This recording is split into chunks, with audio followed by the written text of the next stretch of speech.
I have created scientific magic. This video is purely for entertainment and does not infringe on copyrights or laws. The rights to the novel and image belong to the original author. We do not claim ownership. Don't like waiting and want to listen to this fanfic in full now? Subscribe to our Patreon, where you'll find the best fanfics. Chapter 176, Gathering of the Magical Wizards. Professor Lin.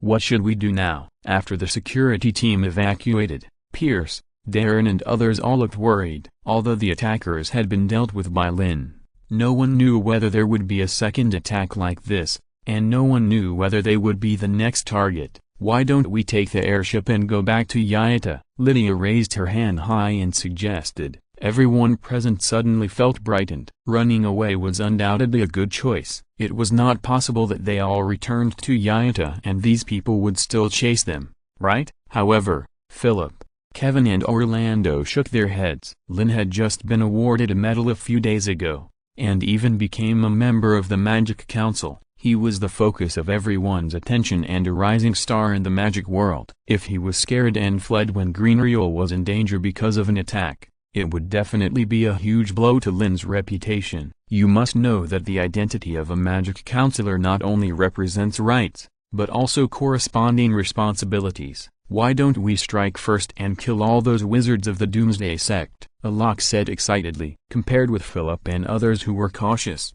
Alok was full of energy and believed in an eye for an eye and a tooth for a tooth. Of course, the most important thing was that he had learned magic for so long, but he had never had a chance to show it. No, we will do nothing. Strengthen the protection of the manor, and leave the rest to the parliament for investigation. Lin En shook his head and rejected the proposal of the two. From the sole restriction found in the attacker's mind before, it can be seen that this matter is likely to involve a great wizard, who is not an opponent he can deal with now. But as Philip and others thought, leaving now is equivalent to giving up most of the results achieved by publishing the theory of gravity before. Lin En said a few words to comfort everyone, and then together with the other professors, he set up trigger magic in some key places in the manor to prevent someone from sneaking in again. The strength of the two attackers was not that strong, but the magic that could evade vision was too strange. Once it was discovered, it was no more difficult to deal with than a formal wizard. The counselors who were attacked and killed one after another should be because they had been at peace in the wizard land for a long time and their vigilance had dropped to the extreme, so they were killed without any resistance. As for the dagger that could break the mage shield, Lin En took it as a trophy, and at the same time, he was thinking about whether to study a witchcraft similar to heat induction. Using magic wave echolocation to determine the enemy's position is also a good way, but he can't release this magic all the time.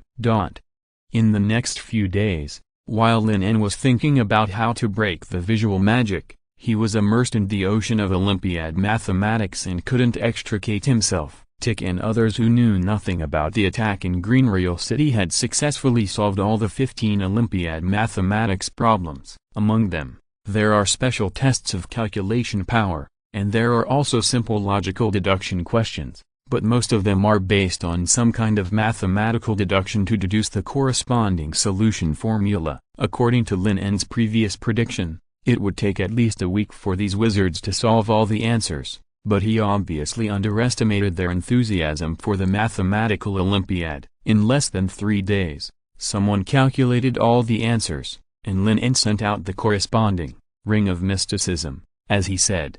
Finally done. In a small room full of mathematical manuscripts in Greenreal City, Tick pushed aside the Introduction to Mathematical Olympiad and Advanced Mathematical Olympiad that he had read to pieces, and looked at a parchment scroll with satisfaction. The answers to 15 mathematical Olympiad problems were recorded in the most beautiful words. In order to find these values, he spent 3.5 days without sleep, deeply immersed in the process of exploring the unknown, and also shocked by the strong logic of the mathematical Olympiad. Tick vaguely felt that he had touched something called mathematical Olympiad thinking, that is, to find the corresponding rules, summarize them into mathematical Olympiad formulas, and finally solve the problem. This is a bit like the research and development process of magic. It took him 10 hours to solve the first problem, 5 hours for the second problem, and only 4 hours for the third problem. Once the mind is opened, those seemingly extremely complex and tedious problems only need some logical deduction and a different way of thinking to become particularly simple. However, although all the answers were obtained, Tick still had a lot of doubts in his mind, and he couldn't wait to have a good exchange with a real master of arcane mathematics. He was even more curious about what kind of problem could actually trouble a master of arcane mathematics. Tick solemnly put away the manuscripts on the table, and even didn't bother to wash up. He casually cast a dust removal magic, and after replenishing some of his energy through an hour of meditation, he hurried to Lin's manor. Unexpectedly, the person in charge of reception was Philip, a professor of elemental science at Yaita College. After checking Tick's manuscript and confirming that the answer was correct, Philip handed over a ring of mysticism. Tick reached out to take it, pretending to be indifferent, and asked casually, "I wonder how many people I am to have figured out the answer." It took him about 75 hours to solve the 15 problems. Tick felt that his speed should be unique, which was also due to the fact that he was exposed to mathematical Olympiad earlier than everyone else. However, Philip paused, as if he didn't know how to answer, and finally said tactfully, "Sir Tick, this is the 12th ring of mysticism I have distributed." "The 12th? Tick's mouth twitched involuntarily, which means that he was the last one. How is this possible? Tick was puzzled. Lin En had said it very clearly before, that the mathematical Olympiad master of the Mystic Society wanted to find some formal wizards to study a difficult problem in mathematical Olympiad, probably to assist in calculations and other tasks, so as to ensure the final naming rights of the research results. Those great wizards who were proud of their status were unlikely to be shameless enough to participate. He had some understanding of the remaining formal wizards who were proficient in mathematics, such as Ellison, who calculated pi to the 9th place, and Alva, who focused on studying alchemical geometry. There was no doubt that these people were talented, but there was no reason why they were faster than himself, who had been exposed to Olympiad mathematics in advance. After thinking about it, Tickis came to a conclusion that it must be because he spent too much time meditating to recover his energy, which delayed him for some time. Chapter 177 Zeno, who can never catch up with the tortoise. Tick put the ring of mysticism on his index finger with a dark face, and then he did not go back, but found a seat in the front hall and sat down. It was a very strange feeling. His perspective seemed to be divided into two. In front of him was an extremely spacious exhibition hall with rows of bookshelves inside, like a complicated maze. Tick soon realized that this should be a field composed purely of magic power, but what surprised him was that everything here was a little too real. The oxygen he breathed, the breeze blowing, and the white marble bricks under his feet. If he did not know that he was now just a mixture of magic and spiritual power, he would have doubted whether he was still in the real world. Tick walked to a bookshelf in amazement and stroked the piled books. Even the texture of the paper pages could be perfectly simulated here. He casually pulled out a book, The Foundation and Research of Mathematical Olympiads, opened the title page, and wrote in black ink on it, "Olympic mathematics is a discipline that studies concepts such as quantity, structure, change, space, and information. It is a general means of strictly describing and deducing the abstract structure and pattern of things. It can be used to solve any real and magical problems." "Is this Olympic mathematics?" Tick muttered to himself. He has been exposed to Olympic mathematics for 2 or 3 months, but this is the first time he has seen such a precise and inductive explanation. The page in his hand suddenly trembled, and then it automatically floated in Tick's astonished eyes and floated in a certain direction. Tick paused for a moment, and then thought that this should be the place to guide him to the gathering. Passing through the high walls formed by rows of bookshelves, Tick soon came to the center of the entire library. Several colleagues he knew who were proficient in mathematics and alchemy were also here. 11 people were gathered together to talk, and one of the wizards sneered when he saw Tick coming over. "I didn't expect that the last person would be you, Tick. I have to say that you came a little late. We have been waiting for you for a while." "I'm sorry, Alva. I thought you would be slower, so I took some time to sleep last night and took care of my appearance, but I didn't expect to miss the time." Tick raised his eyebrows and responded freely, "You were quite leisurely and just came at the last minute." Alva naturally didn't believe a word of Tick's words. He mocked and sarcastically said something, but he was too lazy to expose it and continued to speak. "We were just discussing the second math problem. I don't know how long it took you to calculate the result and what method you used," Tick responded thoughtfully. "This problem is actually very easy to solve. We can get the answer by changing our thinking. Since the first monkey found that the total number of peaches cannot be divided equally and there's one extra, let's assume that if we give them 4 extra peaches at the beginning, each monkey can divide the peach equally. This makes the problem much simpler. The peaches were divided 5 times in total, and each time they could be divided into 5 equal parts, so the total number of peaches is 5 to the 5th power, 3125. Just subtract the first 4 and you can get the final answer." 7 of the 11 people present nodded. Tick's method was the same as theirs, and the remaining few used their own ideas to compare with them. "As for solving this problem, it took me about 4 hours, Tick said with a guilty conscience. "It only took me 3 hours and 27 minutes, Alva said proudly. At the internal seminar of the Alchemy Association last year, the new magic circle he proposed was picked out by Tick for many loopholes. This time he finally got back on track." Tick looked at the others in frustration and found that they basically solved the problem in about 3 to 5 hours, which means that most people were faster than him. 2 hours. Ellison, who had been silent all the time, suddenly interrupted. The wizards present looked at Ellison, looking at him with awe. This problem was not that difficult, but for Alva and others who had never systematically studied mathematical Olympiads before, it was not easy to turn around in a short time. How could it be so fast? Tick couldn't help asking a few more questions, and then he found that Ellison was able to get the result so quickly, not because of his own efforts, but because he mobilized dozens of apprentices to work with him to solve the problem,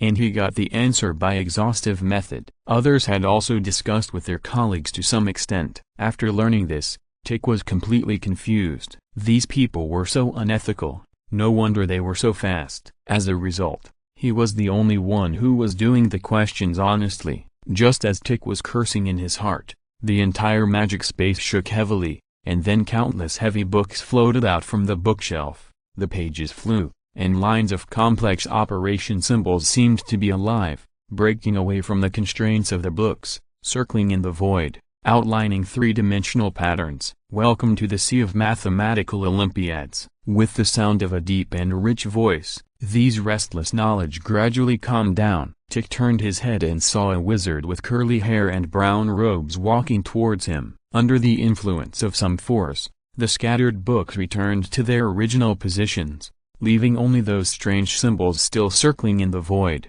as if they were unwilling to return to the cage constructed by the books. "You can call me Leibniz," the wizard introduced politely. "Master Leibniz." Tick and others immediately saluted respectfully. They all maintained enough respect for a great wizard who was also a pioneer in the field of mathematics. "I heard from Mr. Lin that you specifically asked us to solve a problem that has troubled the mathematics community." Alva was not so polite and asked first. This was also a question that everyone was extremely curious about. "Yes," Leibniz nodded and then explained. "The cause of the matter was that I made a bet with another wizard named Zeno. He was preparing to race with a turtle recently. He let the other party run 100 meters first, and then he started to catch up. He could run 10 meters per second, while the turtle could only travel 10 centimeters per second. Zeno thought he would never be able to catch up with the turtle, and I need to prove that he can do it. P.S. I originally planned to add more chapters during the weekend, but I had to work overtime and could only wait for the adjustment. Miserable." Chapter 178. This would have caused a mathematical crisis in the 17th century. "Master Leibniz, isn't this just a simple math problem?" Tick asked in confusion. "Not to mention wizards like them who are proficient in mathematical Olympiad. Even an apprentice can do it." Alva and others were also very disappointed. "Is this the only problem that has troubled the entire mathematical Olympiad? Just this? Do you really think it's simple?" Leibniz looked at the people present and said regretfully, "The question is not when he can catch up, but why he can catch up. Zeno told me that at his speed, it would take 10 seconds to reach the tortoise's starting point. But when he arrived, the tortoise had moved a distance of 1 meter. Although the distance between them had shortened a lot, there was still a distance of 1 meter, so he needed to spend another tenth of a second to reach the tortoise's current position. However, the tortoise has already traveled another distance at this moment, so he must catch up with the tortoise in 1/1000th of a second. Leibniz said as he stretched out his right hand and used magic to draw a line in the air as the starting and end point of the track. Then he used red light to indicate the distance that Zeno had traveled, and green light to indicate the distance that the tortoise had traveled. The two were constantly getting closer, but there was always a slight distance between them. No matter how small the distance was, it always existed. Zeno, who was running wildly, seemed unable to catch up with the slow tortoise in front of him. Tick and others stood there with dull expressions. The expressions on their faces gradually turned solemn, and they soon fell into deep thought. This theory is easy to understand. The wizard named Zeno must pass the tortoise's starting point when chasing the tortoise. When he reaches this starting point, the tortoise has crawled forward a little bit, which means there is a new starting point waiting for him. In this way, the deduction can be repeated endlessly. Alva pondered and always felt that something was wrong, but he couldn't figure out where it was. He didn't know that this was a feeling of contradiction between reality and mathematical logic. Tick was almost confused. After a long time, he suddenly reacted. Wait, Master Leibniz, no matter what, Zeno can always catch up with the tortoise at the 11th second, right? That's the problem, my friends. Leibniz nodded, and then emphasized his tone. If time and space are infinite and can be continuously divided, then according to logic, the latecomer in the race can never beat the former, because there are countless 1% between them. This distance is infinite in a sense. After all, it can be divided into countless equal parts. But since Zeno will definitely catch up with the tortoise, does that mean that in our world, space and time are not continuous, but there is a minimum scale in space and time? It is precisely because Zeno, as a latecomer, crossed this minimum scale at a certain moment that he caught up with the first tortoise. Your thinking is really thought-provoking, Master Leibniz. Alva exhaled and said admiringly. The wizards realized that the two masters of arcane mathematics were not really entangled in a so-called running problem. The key to the argument was whether a value could be infinitely subdivided, and the question of whether there is a minimum scale of time and space was explored. So, you have reached a conclusion and won the dispute, right? Tick said happily. He admired Tick's creative thinking, which reversely deduced the smallest possible scale of time and space from a race that was bound to win. No, because then I can't answer his second question, Leibniz said in distress. Is there a second question? Alva and others felt their scalps tingling. Leibniz stretched out his hand, and an iron arrow emerged in the void. At a very fast speed, it was nailed to the bookshelf beside him. Then he turned to look at several people and asked, "Do you think this arrow moved or did it not move?" It was another question that was so simple that it could be answered without thinking. Tick, Ellison and others hesitated for a long time this time, thinking about whether there would be any deeper meaning in it. Alva on the side did not care so much and said it decisively. Of course it moved. He witnessed it with his own eyes, right in front of him.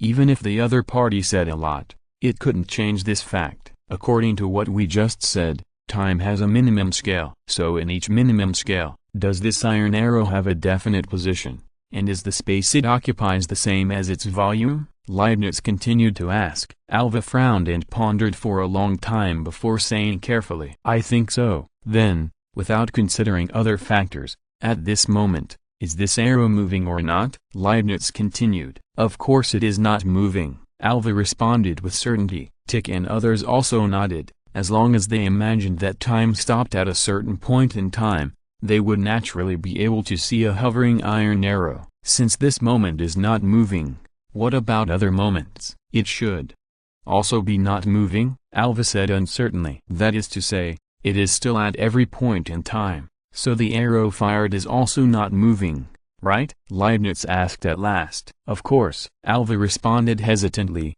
and then he was stunned. How could a flying arrow be motionless? Tick, Ellison and others frowned. If Leibniz's previous statement was correct, Time has a minimum scale and cannot be divided any further. Then according to the logical deduction just now, the iron arrow is still at every moment, and the flying arrow cannot be in motion. After all, how can a thing that is always still be said to be moving? Could it be that the sum of infinite still positions is equal to the movement itself? Or is it that infinitely repeated stillness is movement? If Leibniz's statement is wrong, there is no so-called minimum scale, time can be infinitely subdivided, and everything is continuous, then the flying arrow will naturally be in motion all the time, and the basis of this paradox will no longer exist. But in this case, wouldn't Zeno never be able to surpass the tortoise? Everyone present suddenly felt like they were caught in a huge vortex, wavering between the movement and stillness of the iron arrow and the paradox of whether Zeno could catch up with the tortoise. Their brains seemed to be about to explode. Leibniz looked at Tyche and others who were thinking hard and couldn't help but smile. These two paradoxes may seem simple, but if they were placed in the 17th and 18th centuries, they would have triggered the second mathematical crisis. Chapter 179, Thoughts on Movement and Stillness, Infinite and Finite Time and Space. Movement and stillness, infinity and finiteness, time and space. Tick stood there, thinking for 3 hours, his brain running at super high speed, thinking about how to solve these two paradoxes, but he still had no clue. In the end, he had to look at Leibniz and said helplessly, "Please forgive me, Master Leibniz, this question is too profound. I am afraid I can't give you any answer in a short time." Although Alva, Ellison and others were a little unwilling, they had to admit this. It can only be said that these two paradoxes are worthy of being the difficult problems that have troubled the entire mathematical Olympiad world. They are based on the most common movement of objects, simple and intuitive, but terrifying when you think about it carefully. Leibniz did not respond, but secretly communicated with the intelligent brain. His previous guess was extremely correct. Under the condition of rapid thinking and rapid operation of the brain, the intelligent brain's ability to crack the frequency of mental power is almost 10 times that of usual. Seeing Leibniz silent, the formal wizards present were all a little uneasy, but more helpless. Even the masters of mathematical Olympiads could not give accurate answers to such paradoxes. Would it be too difficult to expect them to solve them? Leibniz certainly did not expect them to be able to solve them. After confirming his guess, he immediately put on a more amiable expression. "In fact, I already have some ideas about solving these two paradoxes." Tick and others immediately breathed a sigh of relief, and then looked at Leibniz, very curious about what the other party said about the method of solving these two paradoxes. The key to these two problems lies in whether the values can be infinitely divided, whether two infinitely close numbers are equal, and whether they should be calculated now. This is a problem that no discipline has been able to solve in the past, so I think mathematical Olympiads need an innovation to redefine the world. Leibniz said solemnly, "I named it, calculus." Tick suddenly felt refreshed. They did not expect that for the success or failure of a bet, this master of mathematical Olympiads would actually prepare to create a new branch of the school field, and they did not expect that they would be fortunate enough to participate in it and become one of the founders of this school. At night, in the hall of the manor, Tick, who had been in the magic field for 10 hours, finally withdrew from the ocean of thinking, rubbed his swollen forehead, and only one thought remained in his mind. Difficult. Too difficult. Compared with calculus, Tick even felt that all the Olympiad mathematics he had come into contact with before was simply child's play. His brain was already dizzy with concepts such as tangents, functions, and limits, so that after seeing something similar to a curve, an idea would emerge in his mind. Can this thing be guided? What surprised Tick even more was that his magic power had actually increased and improved to a certain extent. As early as when he was in the port of Yaida, he heard that many apprentices could improve the growth rate of magic power and mental power by learning Olympiad mathematics, and the effect was even better than meditation. However, for a formal wizard like him, the effect was minimal. At the beginning, Tick was a little regretful. It was not until now that he realized that it was not that this method was useless to them, but that the difficulty of the previous Olympiad mathematics questions was too low for them, and they could not achieve the effect of exercising calculation power at all. It was not only Tick who realized this, Alva and his companions were also very surprised. You know,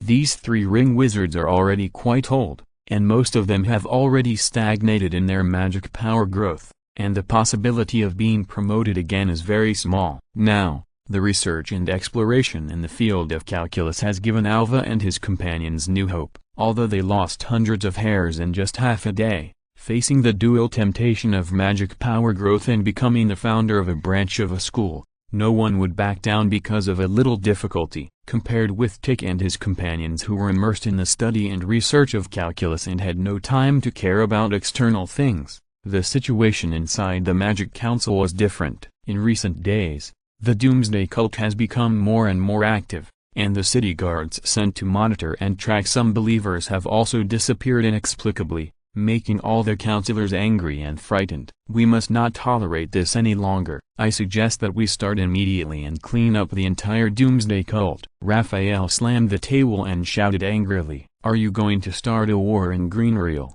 Raphael, another counselor, stood up and fiercely retorted, "This involves hundreds of wizards, who are not unarmed civilians. Once a full-scale war breaks out, the losses will be difficult to predict. Moreover, they don't know which wizards are bewitched and which wizards are the culprits of this riot." The several believers who were secretly arrested before were full of so-called doomsday and elemental spirits, and they couldn't ask anything at all, so that until now they couldn't completely confirm that the previous attacks on counselors were related to this strange sect. Or we will just sit here and wait, watching things become more and more difficult to deal with. Raphael roared, "No matter what, we must investigate it first, and we must not attack so many wizards for no reason." The counselor insisted, "The resources consumed in training a formal wizard are difficult to predict. Greenreal can't afford the cost of clearing hundreds of wizards at one time. This is simply cutting off its own arm."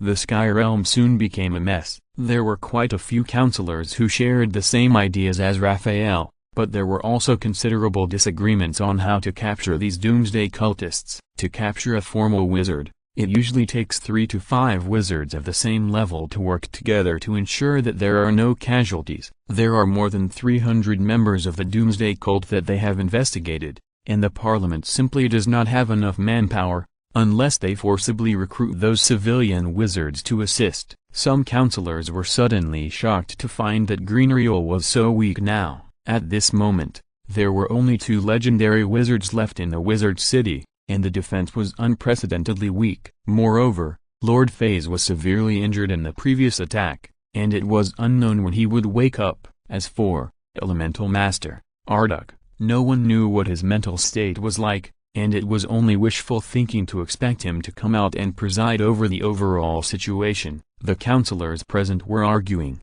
worried, or angry, and several great wizards looked at Togst, the acting speaker, with pity. Before, Riv had let this magic star take charge of the affairs of the parliament, and they were somewhat envious and even resentful, but now they could only feel fortunate, because this was a complete mess, and whoever took over would take the blame. Chapter 180. The Quarrelsome Council and the Intelligence of the Doomsday Cult. The arguments and discussions in the Sky Realm became more and more intense, even to the point of rolling up their sleeves and fighting. At this moment, August, who had not spoken a word, suddenly interrupted. "Everyone, please be quiet. We should focus on how to deal with the current crisis, rather than blaming each other and arguing about who is superior." August's tone was slow and calm, but it seemed to have some kind of awe-inspiring power, which was very eye-catching in the noise. The originally noisy meeting room suddenly became silent, and everyone's eyes fell on the acting speaker.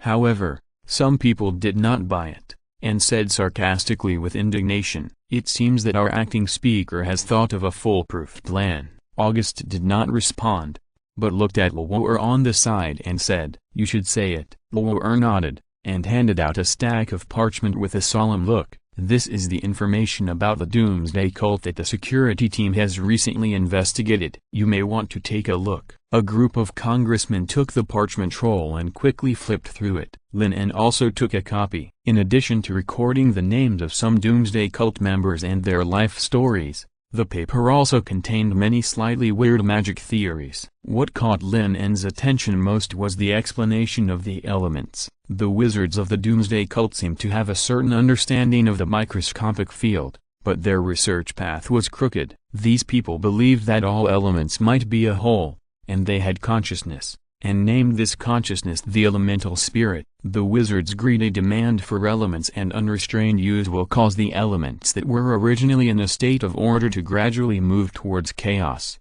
and this process is irreversible, which is why the Doomsday Cult will come. The ultimate goal of the Doomsday Cult is to make all wizards give up the idea of controlling and enslaving elements, pray for the forgiveness of the elemental spirit, and restore the elements to order. It's ridiculous. Raphael shook his head. After reading only the first half, he couldn't help but refute it. Elements are almost a required subject for every wizard. It is simply a foolish dream for them to give up the research results of countless sages on elements over the past hundreds of years and turn to pray for an unknown elemental spirit. Don't you think these magic theories are familiar? August asked suddenly. The counselors present all changed their faces. In fact, when the Doomsday Cult just proposed the concept of elemental spirits, some people realized that this might be derived from the elemental theory of the legendary wizard Marduk. Now the information collected by Roll undoubtedly proves this point. You don't suspect that this matter is related to Lord Marduk,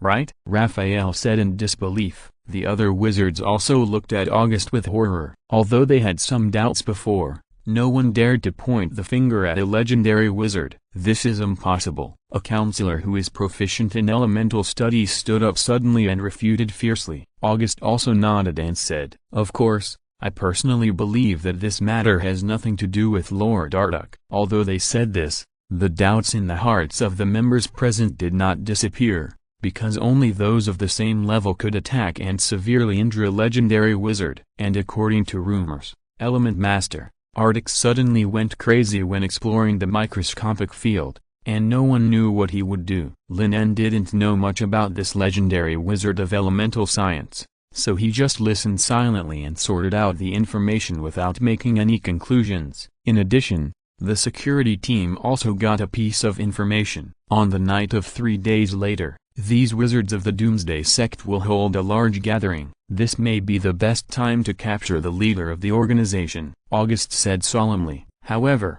the security team is seriously short of manpower now. If we want to ensure the success of this operation, I am afraid we still need your help. Raphael and others obviously understood the importance of this operation. As long as they can capture the leader of the Doomsday Sect, all problems and troubles can be solved. But should we wait for Speaker Harif and his men to come back before considering taking action against these people? A witch asked hesitantly. Since this matter was likely related to Elemental Master Marduk, it was probably not something they could solve. Lord Harif has been in the Magic Stone Mine for several days, and has not sent back any news so far. He may have encountered some trouble. August shook his head, and then continued with a serious look. I suspect that the spatial disturbance that appeared in the Magic Stone Mine before was not a natural phenomenon. It is likely that someone wanted to take the opportunity to transfer several speakers away. In this case, those wizards of the Doomsday Cult will not give us too much time. Lin En nodded. August's idea was similar to his. As soon as Harif and his men left, there was chaos in Greenreal City. This was unlikely to be a coincidence. Under the insistence of this magic star, the action to capture the leader of the Doomsday Cult was quickly passed on the agenda and also won the approval of most people. After all, if this matter is delayed further, it may cause a bigger mess. Although the Parliament lacks legendary wizards to raid the camp, there are still many great wizards in the Parliament. Although some leaders of some schools returned to their respective territories after the seminar, there were also 7 great wizards who stayed behind, which was enough to deal with most situations. And even if they met legendary wizards, they could join forces to fight. The discussion on the details of the operation lasted until 10 o'clock in the evening, and the parliamentarians left the conference hall with worried expressions. After Lwor packed up the manuscripts he had distributed before, he slowly breathed a sigh of relief. As one of August's assistants, he was so busy these days that he couldn't stop,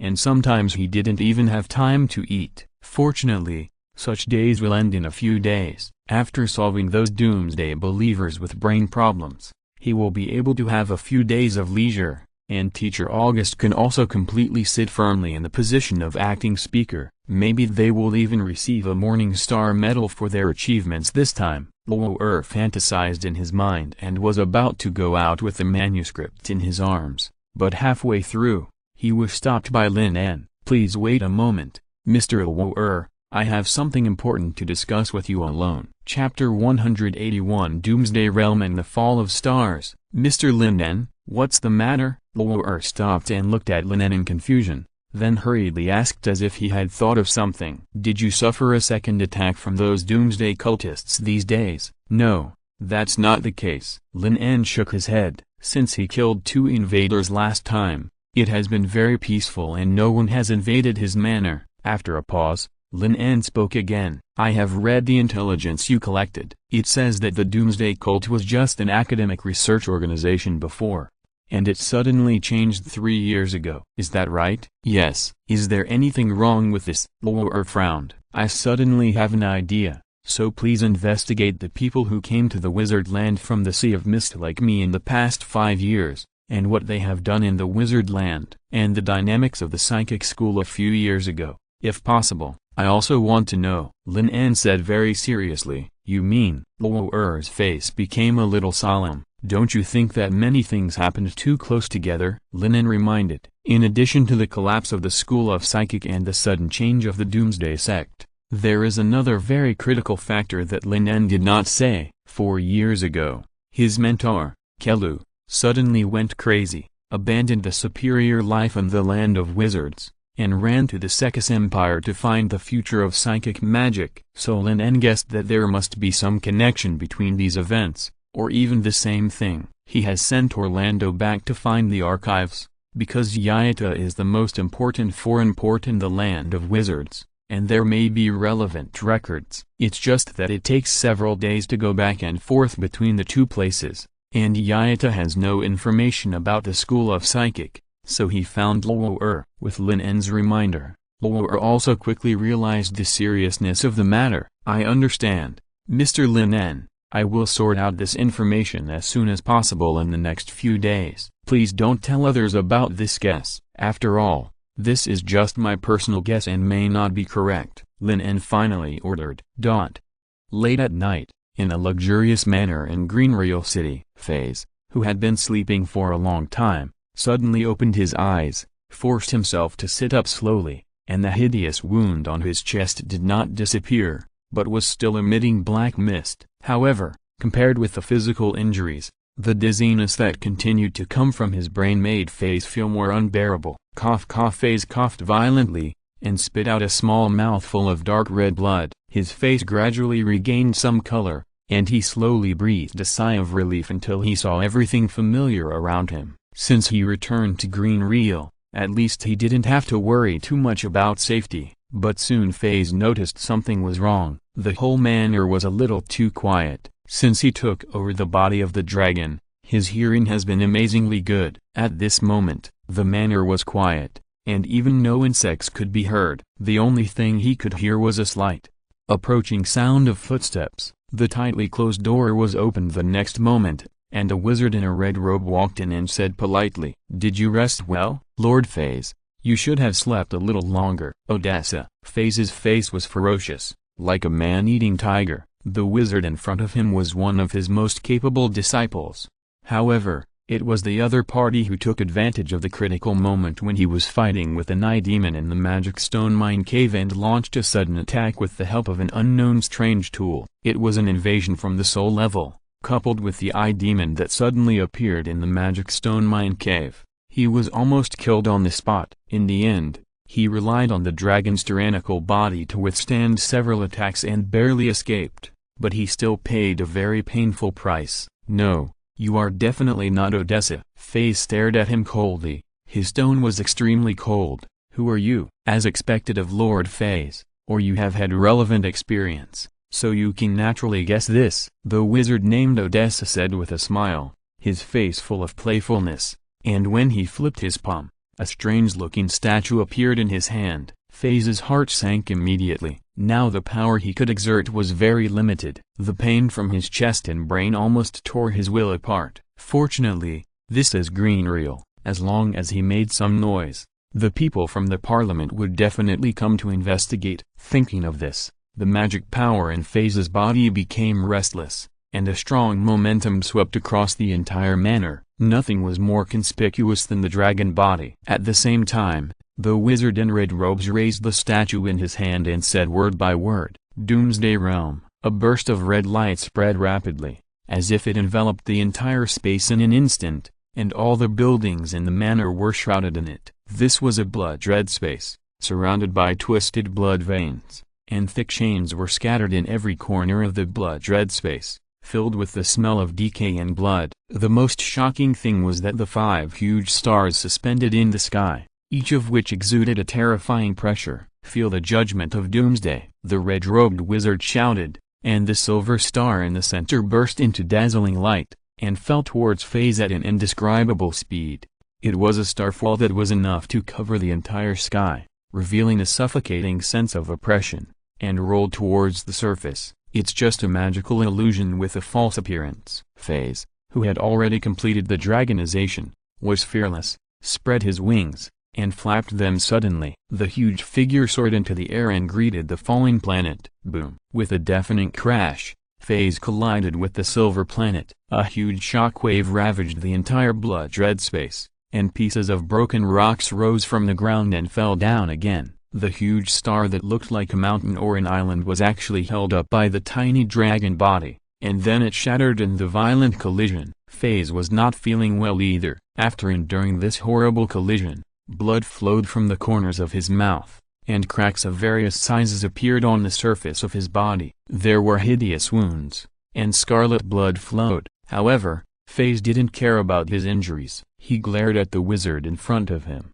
exuding a strong murderous intent, and a hot breath came out when he opened his mouth. Chapter 182, Who Will Dare to Join in the Future? The fiery dragon breath instantly spread hundreds of meters away, draining all the elements in the Doomsday Realm, forming a terrifying sea of fire that was 1 kilometer long. The space seemed to be burning, and with a temperature of tens of thousands of degrees, it surged towards Odessa like a wave. The red-robed wizard's face suddenly changed. He didn't expect that Faye could still burst out with such a powerful force in such a weak state. Sacred barrier. Odessa opened his hands, and a series of golden barriers appeared in front of him. Crack! The first barrier was almost instantly shattered, followed by the second and third. The scorching sea of fire approached step by step, and Odessa's expression became more and more solemn. When he raised his hand, the blood-red chains that originally surrounded the Doomsday Realm seemed to be alive,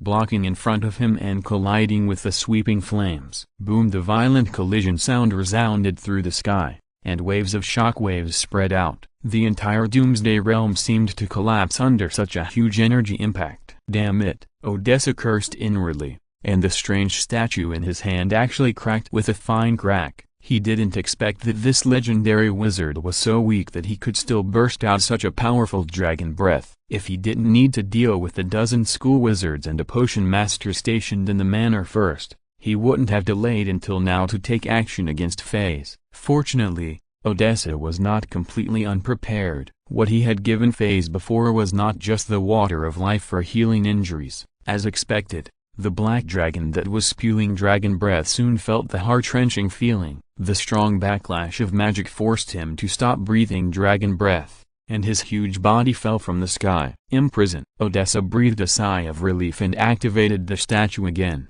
More chains rolled over from all directions and wrapped around Faye's dragon body. Not only that, in the gaps between the intertwined chains, there were sharp thorns piercing out, and even trying to drill into Faye's body, destroying his bones and internal organs. The painful roar exploded in the air, and the pain in the flesh made Faye temporarily suppress the backlash of magic. The terrifying magic power erupted again, and circles of visible sound waves radiated outwards from the body, shaking the surrounding chains and bursting them one after another. Then Faye used his huge body as a weapon and rushed straight towards Odessa.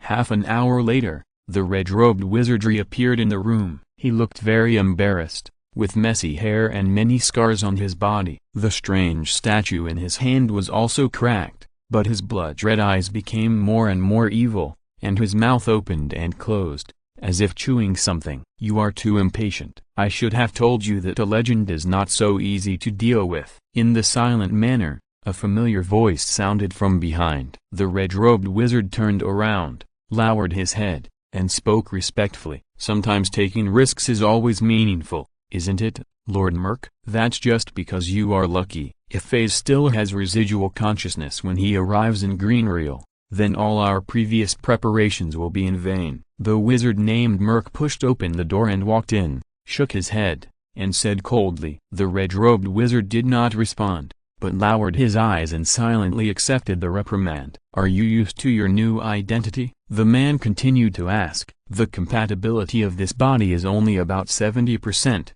but it is enough for the time being." The red-robed wizard replied casually. "That's good." Merc nodded and said comfortingly, "When this matter is over, I will find you a more suitable body. As for these few days, don't act on your own and do those meaningless things. Do you understand?" Merc's tone became very stern, with a strong sense of warning. "I will, Lord Merc." The red-robed wizard nodded slightly. "Clean up everything here. I don't want to hear some bad rumors these 2 days." According to the plan, Faze should die in the hands of that person. Merc instructed. "As you wish." The red-robed wizard lowered his head and responded very respectfully, but his eyes were extremely indifferent.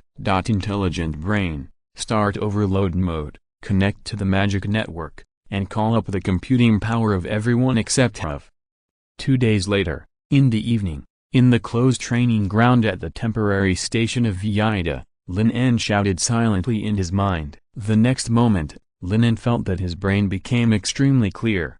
His mental power was growing at a very fast speed, and the world became different from before. It was a feeling that was difficult to describe, as if the mental power suddenly broke through the limitations of its own dimension and could perceive many things that were previously unseen. The control of magic power has also increased several times. It seems that the space around him has become extremely fragile, and it can be blown up with just a light punch.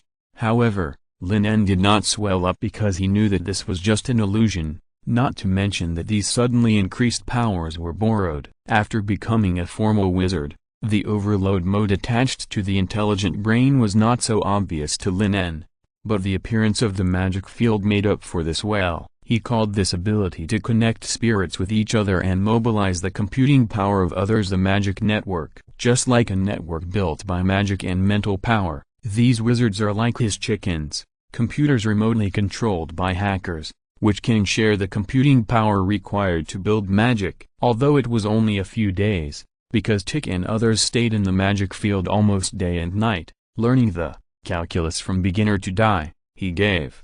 The progress of the intelligent brain in cracking the mental frequency quickly exceeded 10%. Of course, the further you go, the more you touch the core, and the longer it takes to crack. Fortunately, this is enough for Lin En. The more computing power you call up, the better. Exceeding the limit will become a burden, and the impact on Tick and others will be more severe. Lin En doesn't want to be like before. After a battle, half of the core members of the Faceless died on the spot, and the remaining half lost contact directly. In this way, who will dare to join the Secret Law Society in the future? So Lin En set the upper limit of the computing power to be called up at 15%, which can both increase his power and not cause any serious consequences. Next, it's time to try his new magic. If you're listening to this novel on a channel other than Fanfic World, it means they downloaded and uploaded it without effort. We cordially invite you to visit our channel, Mundo Fanfic Novelist. There you'll find the original version of this story and you can explore many other novels of various genres. We are waiting for you to immerse yourself in a world of incredible novels. Chapter 183 Force Field Magic. Space Vibration Wave. After gradually adapting to the power he now possessed, Lin En could not wait to stretch out his hand, his fingers shaking regularly, and the magic power in his body was instantly drained by more than half. A barely detectable magic wave spread in a ring towards the front, and the space was slightly deformed wherever the wave passed. 3 meters away, There were several combat puppets made of steel. After the magic wave passed, there was no obstruction at all, and they were cut into two pieces. However, the combat puppets placed further away, 10 meters away, were different. They were not directly cut off. The position where the magic wave passed was twisted like a twist. As for the wall more than 30 meters away, it was not affected at all. This was not beyond Lin En's expectations. It was like lightly touching the water surface with your hand, and the waves gradually spread, and the range would become wider and wider, but the waves would also become weaker and weaker. So this is a magic used to break through the enemy's defense at close and medium distances. Ordinary mage shield and magic barrier are as fragile as a piece of paper in front of space vibration wave, but it is not without disadvantages. This thing has a large range, and it can't distinguish between friend and foe. It is easy to cast a spell and the enemies and teammates fall one after another. If it is cut in half, I don't know if those potion masters can save it. About 60% of the magic power is consumed. After meditating for a while, Lin En quickly came to a conclusion. After all, this is a high-level magic. Even if the total amount of magic power he has exceeded many three-ring wizards, using space vibration also requires consuming most of the magic power reserves in the body. Fortunately, the results are satisfactory. After experiencing the battle with Helrim before, Lin En has been studying ways to crack the deflection field, and finally summarized 3 solutions. The first is to use super large-scale magic continuously. The principle of deflection field is to distort the surrounding time and space to form a magic field. All magic attacking Helrim will be like light shooting into the water, deflected at an angle, thus bypassing the main body. Magic like toxic field and vacuum field that can cover the entire area cannot be protected by deflection field. After all, the attack comes from any direction. However, it is obviously unrealistic to defeat a great wizard with this. The second way is to use great strength to create miracles. Mass and energy themselves have the property of affecting time and space, and magic also has this characteristic. Deflection field cannot protect higher level magic. In addition, as long as an object is fast enough, it can also break through the constraints of the force field. However, neither of these 2 points can be done by Lin En, so he can only choose the third one, using force field magic to restrain force field magic. The successful development of space vibration means that he finally has the means to threaten a great wizard. As for the problem of magic power, it is not unsolvable. Lin En sighed, and then took out a bottle of dark blue potion from his sleeve and drank it. In less than a second, the magic power that was lost before was all replenished, and the magic power in the body was restored to a sufficient state again. This is Heinz's advanced magic potion, invented by a senior magic potion master. A bottle costs 70 magic gold coins. This thing was originally used to replenish the magic power of great wizards. It can only be described as a luxury for a formal wizard to take it, but Lin En drank it without blinking an eye. 70 magic gold coins are just the price of 4 glass mirrors. Darren and others can earn back the money by working harder. Lin En even bought all the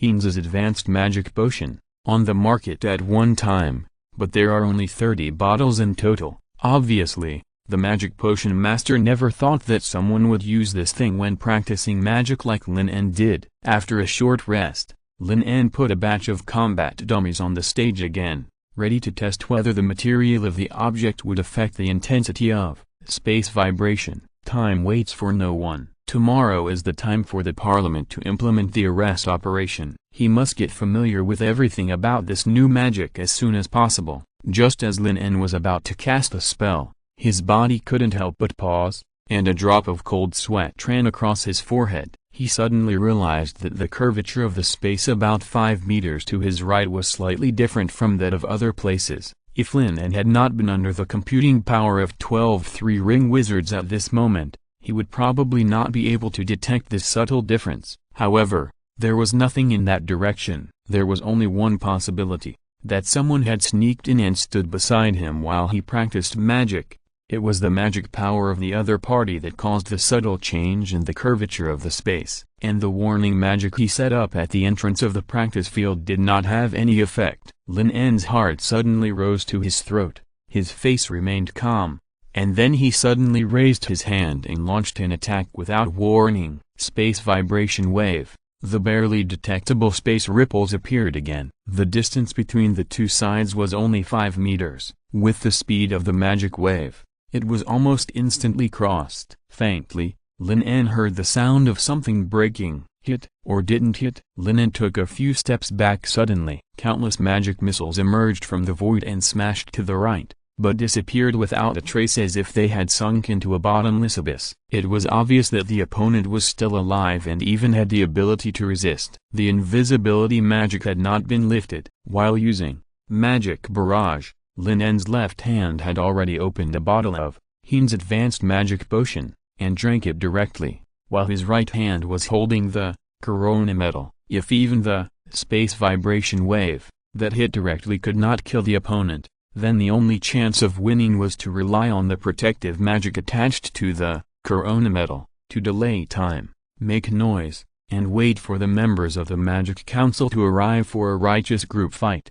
Vittorio's barrier is a 6-ring magic that can only be used once. Are you sure you want to release it now? Suddenly, a light laugh sounded abruptly, and then a graceful figure appeared in the empty practice room. Aurora? Lin En stopped activating the corona metal, and quickly recognized it. Just like the last time they met, the legendary witch was still wearing the same bright red dress, with a voluptuous charm between her eyebrows, and her delicate face seemed like a perfectly carved work of art, shining with a charming luster in the dark.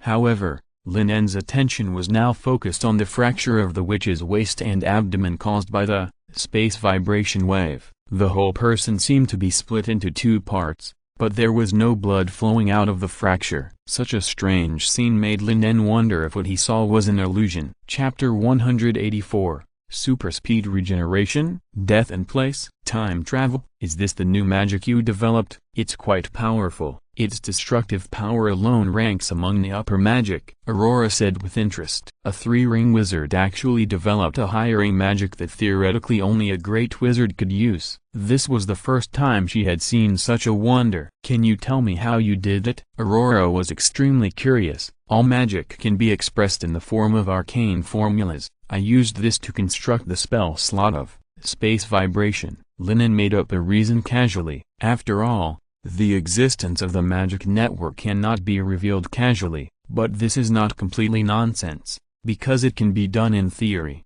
If you can't do it, it must be that you don't have a deep understanding of arcane mathematics. You can't blame him for this. Olympic mathematics? Aurora nodded thoughtfully. When Lin En gave a speech at the seminar before, she was also there, especially the law of universal gravitation, which can calculate the change of space curvature through a formula, is very magical. However, she also saw that it was extremely difficult for Lin En to perform higher-level magic, otherwise, she would not need to take potions frequently. She must have used some tricks, not really achieved a breakthrough. Lady Aurora, you should be okay. Lin En's eyes inevitably looked at the witch's waist. The fracture cut by space vibration was too obvious. A person who was cut in 2 could still stand here and talk properly. Aurora obviously noticed Lin En's gaze, chuckled, and then pressed her hand on the fracture of her body. With a gentle touch, the fracture disappeared as if erased by an eraser,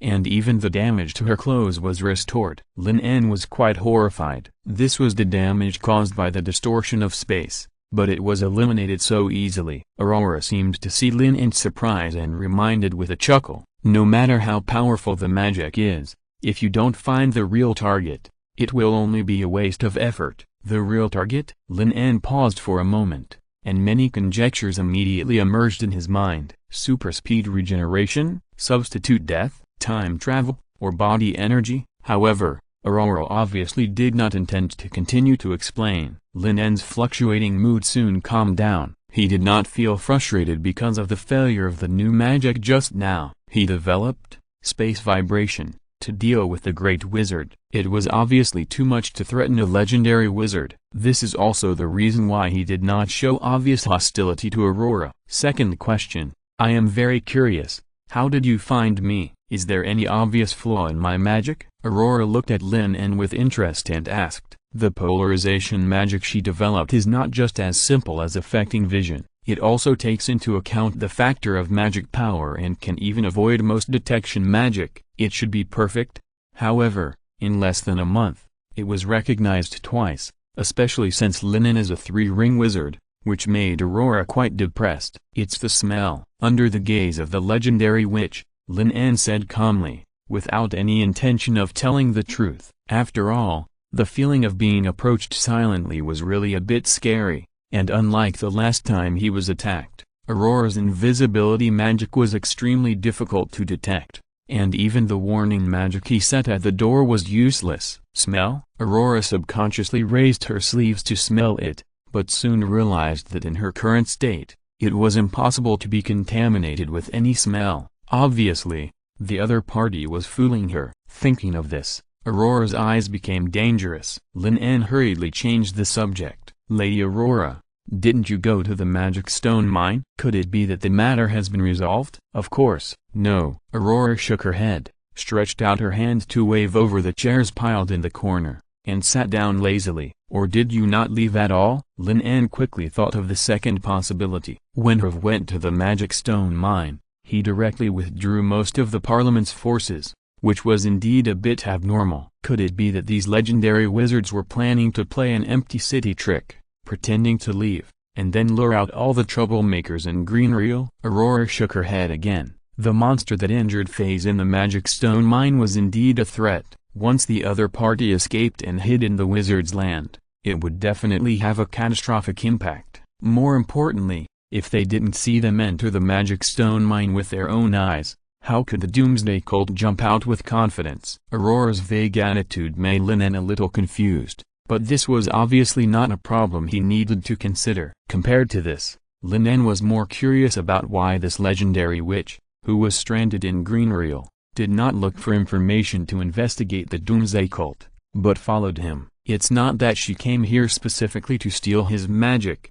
right? Lin En was not so arrogant. If Space Vibration Wave was rated, it would at best be a 4th ring upper level magic, but the attack method was a little special and the destructive power was stronger. For a legendary wizard, it is not worth it to come here to learn secretly. That would be too cheap. Lin En asked directly without any scruples. Aurora did not answer, but put on an expression with interest, saying, I will consider telling you unless you tell me first. If you don't want to tell me, forget it. Lin En shrugged, and then tactfully issued an order to expel him. It's late now, and I'm going to rest. You don't want to come with me, do you, Lady Aurora? If you want, it's not impossible to consider it, but let's wait until next time. Aurora pursed her lips and chuckled, and then her graceful figure disappeared in front of Lin En. Good night, my brown star. The witch's crisp and pleasant whispers echoed in the empty practice room and finally dissipated in the night. However, Lin En's face twitched slightly, because he clearly felt that the subtle change in the curvature of the space where Aurora was originally standing had not disappeared. In other words, the other party just became invisible again, and did not really leave. Lin En was speechless, but there was no way to force the person to leave. He could only pretend that he didn't know and continued to experiment with new magic, just as if the other party didn't exist. At least from this sentence, brown star, it can be seen that the other party is the real Aurora, not someone pretending to be Aurora with shaping magic. Aurora, who was hidden in the polarization magic, deliberately cast the magic of sealing the smell this time. Seeing that Lin En started practicing magic again, he looked unaware, and immediately fell into deep confusion. Could it be that there was really a very obvious smell on his body? Chapter 185 Crazy Doomsday Cultists. Silent Field, Magic Shield, High-Level Elemental Resistance. At noon the next day, outside a vast manor, hundreds of wizards were scattered in various corners of the manor, and they worked together to cast spells. A solid magic barrier suddenly enveloped the sky above the entire manor, forming a magic barrier that separated the inside and the outside. This was to prevent the next battle from spreading to the outside world and causing unnecessary riots and troubles. After all, this was an urban area, and in addition to wizards, there were also many civilians who could not use magic. Lin, Orlando, Kevin, Yolande and others were ready to go, quietly waiting for the signal to attack. According to the previous discussion, all the city guards, counselors and civilian wizards participating in this operation were divided into 4 teams. The first team was led by August and 3 great wizards, attacking from the front, breaking in at the fastest speed, and capturing the core members of the Doomsday Cult. The second and third teams attacked from the other 2 entrances of the manor, completely blocking the possibility of the Doomsday Cultists escaping from these directions. As for the last team, they stayed outside to avoid some emergencies. They were also responsible for capturing the believers who had lost their combat effectiveness, cleaning up the remnants and treating the wounded. Lin En was in the third team, with a total of 19 members, led by his old acquaintance, the great wizard Raphael. Although there were not many people, they were all second and third ring wizards, and there was no weakling. Some young civilian wizards, facing such a big battle, were not afraid at all, but were eager to try. In the next battle, you'd better be more careful. According to the report of the city guards, these doomsday believers are crazy enough. They don't know what it means to show mercy. Any negligence is fatal, Raphael said very seriously, then turned to look at Lin En and continued to speak. Mr. Lin En, magic theory and actual combat are sometimes not matched. When fighting, please be sure to focus on your own safety and don't take it lightly. In Raphael's view, theoretical wizards like Lin En usually have weaker actual combat capabilities. After all, human energy is limited. Lin En has a very high level of attainment in the study of elements, mathematics, and stars. We can't expect him to have more practical experience. There are many examples of powerful wizards being killed by a low-level magic due to negligence. Kevin and Orlando heard this and looked strange. They, the wizards of the Iata school, knew Lin En's background very well. The other party came all the way from the Secus Empire under the rule of the Holy See. According to Loud, before crossing the sea to the wizard land, Lin En destroyed most of the town and killed thousands of armored guards. At Raphael's reminder, Lin En himself nodded in agreement. In fact, if possible,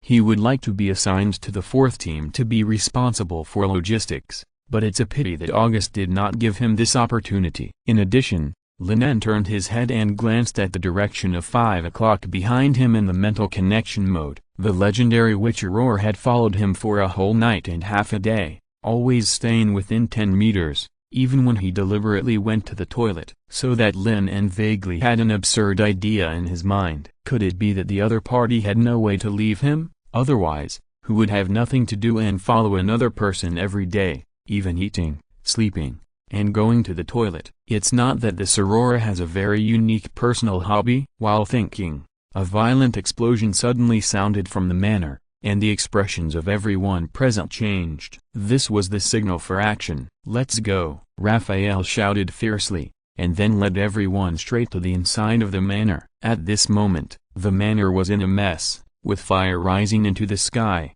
thick smoke billowing, explosions mixed with screams constantly coming out, and a chaotic scene was in sight. Damn it, what's going on? Enemy attack. Go and inform the messenger. Shouts kept coming one after another in the manor. The first wave of attacks was obviously very smooth. Lin En and others who rushed into the front hall encountered almost no decent resistance. Considering that many believers of the Doomsday sect were bewitched wizards, they did not intend to kill them. They tried to use some imprisonment and coma spells to control them, and the rest was left to the logistics team. However, the chaotic scene did not last long. As everyone went deeper, the resistance they encountered became more and more intense. The Doomsday sect who reacted showed their madness to the fullest, which was enough to be described as fearless. Pyroblast, multiple fireball. Lin En and his group had just passed through a long corridor when they were greeted by a series of scorching fireballs. Let me do it. Yolande stepped forward quickly and raised his hand. Ice storm.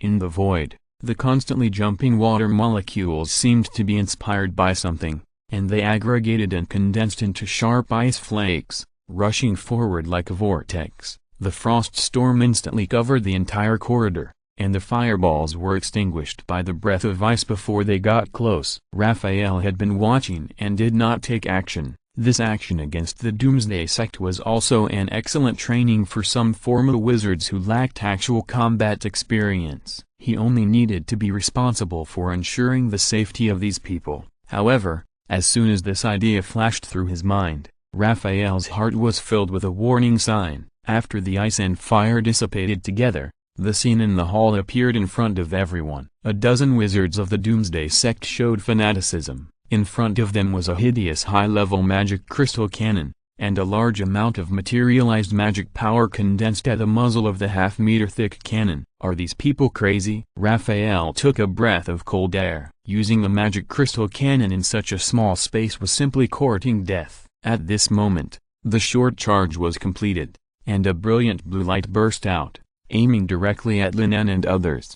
"Get out of the way!" Raphael roared, and at the same time cast the strongest protective magic he had mastered. Wall of size. In an instant, a huge steel wall stood in front of everyone, blocking the terrifying energy beam released by the magic crystal cannon. The solid wall of size was torn apart layer by layer like soft mud in front of the magic crystal cannon that was ready to fire, and then the blue light suddenly exploded. Boom! Amid the earth-shaking roar, the entire manor trembled, and a terrifying air wave spread, blowing up dust all over the sky. Except for Raphael, everyone present was blown away by the violent shock wave. Chapter 186 The Invisible Enemy. After the explosion disappeared, the originally bright hall had turned into a ruin, with broken walls on the ground. Ahem. Yolande, Kevin and others climbed up with difficulty, shook their dizzy heads, and their faces were covered with blood. Raphael's face was also a little pale,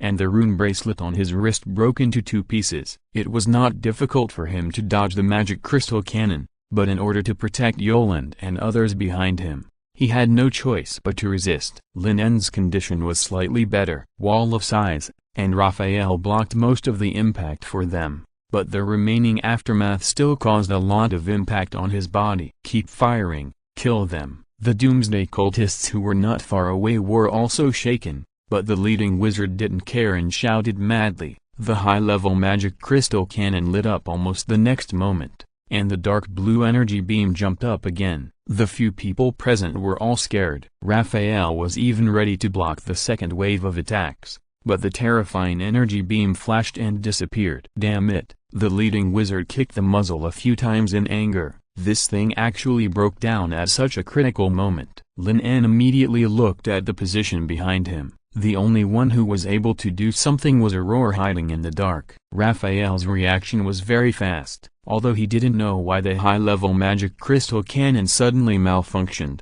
he still cast the 4th ring spell, Bundle of Iron Sand. At the first time, countless sharp sand irons condensed into shape in an instant and flew out at lightning speed. Several Doomsday believers hurriedly set up a protective barrier, but were instantly pierced. Several iron sands pierced their bodies immediately, and blood gushed out, dyeing the ground red. The leading wizard was even more tragic and received special attention. He was hit by dozens of iron sands and turned into a sieve on the spot. The high-level magic crystal cannon was also destroyed. This was Raphael's real target. The remaining dozen or so Doomsday believers were in a panic. One of the wizards was so scared that he fled in panic, but he ran into a blood-red long whip after running for 2 steps. The whole half of his body was whipped into a blood foam, a bunch of trash. Then the middle-aged wizard in a red robe walked out of the shadows, glanced at the chaotic scene on the field and the destroyed high-level magic crystal cannon.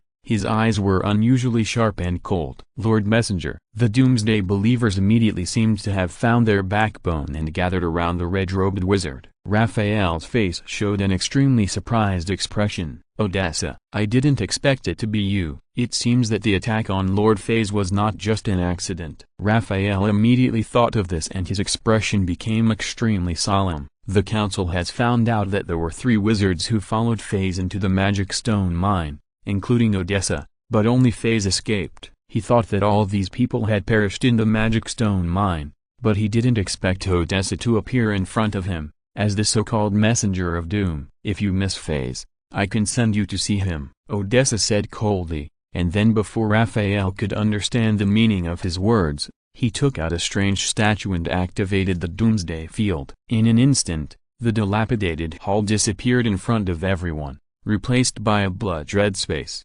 filled with endless killing and bloody smells. Huge pillars stretched across the void, and underfoot were mottled pits and huge cracks like the abyss. "Where exactly is this place?" Yoland asked in fear, holding back the churning feeling in his stomach. "This is the coming doomsday, the future of the wizard land," Odessa said indifferently. "It will also become the cemetery of all wizards." "Dream on!" Raphael roared angrily, and all the elements in the vast space began to leap rapidly. "This is the five-ring spell, Magic Torrent.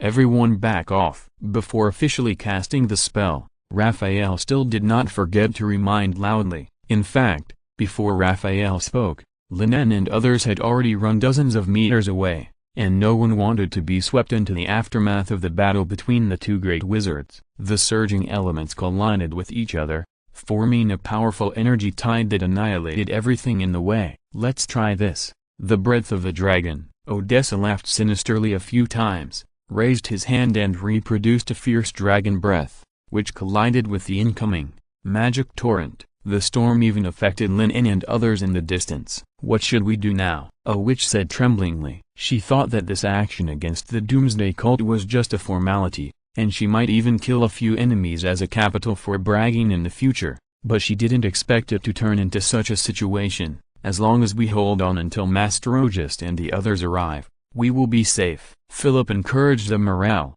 but he was extremely uneasy. Why did Ogist and others who were responsible for the frontal attack not arrive so late? Instead, they ran into the leader of the Doomsday Cult first, and they didn't know how to leave this strange space at all. 3 o'clock direction, Yoland, squat. At this time, Lin En, who had never spoken, suddenly looked at Yoland, who was at the outermost edge, and suddenly scolded him. "What?" Yoland paused, confused by Lin En's clock orientation method, and had no idea that on his right, a dagger hidden in the shadows was slashing towards his neck.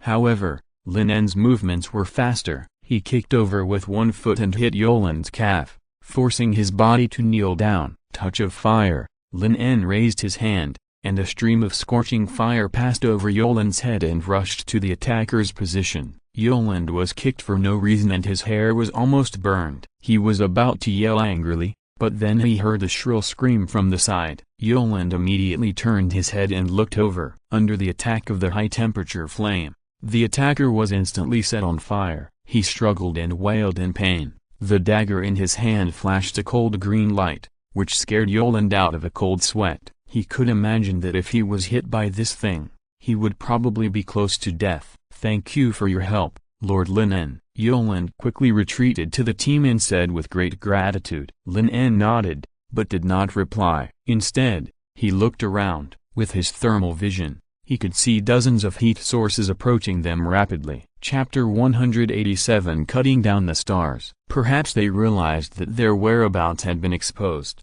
The Doomsday cultists walking in the shadows no longer insisted on close-range attacks, but cast spells together tacitly. Dozens of ice blades, fireballs, acid and even crossbows suddenly attacked from all directions. Every time they cast a spell, the Doomsday cultists' figures would appear briefly, but would soon re-enter the shadows. The so-called mage assassins were no more than that. The wizards present were caught off guard. They had no idea how many enemies there were, let alone where they were. They could only passively resist the elemental magic that was flying on them. By the time they cast spells to counterattack, the enemy had often disappeared and moved to another direction. After only 1 or 2 seconds of contact, the team had already been injured. A young wizard had just used protective magic to block the oncoming acid shot, and then he was pierced in the ankle by a crossbow arrow that came out of nowhere. The intense pain forced him to fall to the ground in embarrassment, but the Doomsday cultists obviously had no intention of showing mercy, and the wizard immediately became the target of concentrated fire. Fortunately, at this time, 30 magic missiles flew from behind, blocking the attacking spells one by one with great accuracy. The person who attacked was naturally Lin En. Yoland, who was also attacked before, roared and released a large-scale ice storm again, but did not hit anyone. "Sir Lin En, do you have a way to determine the location of these people?" a witch in the team asked anxiously. Shadow magic is a very unpopular witchcraft, and it is very difficult to practice. However, all the wizards of the Doomsday sect can do it, but now is obviously not the time to consider this.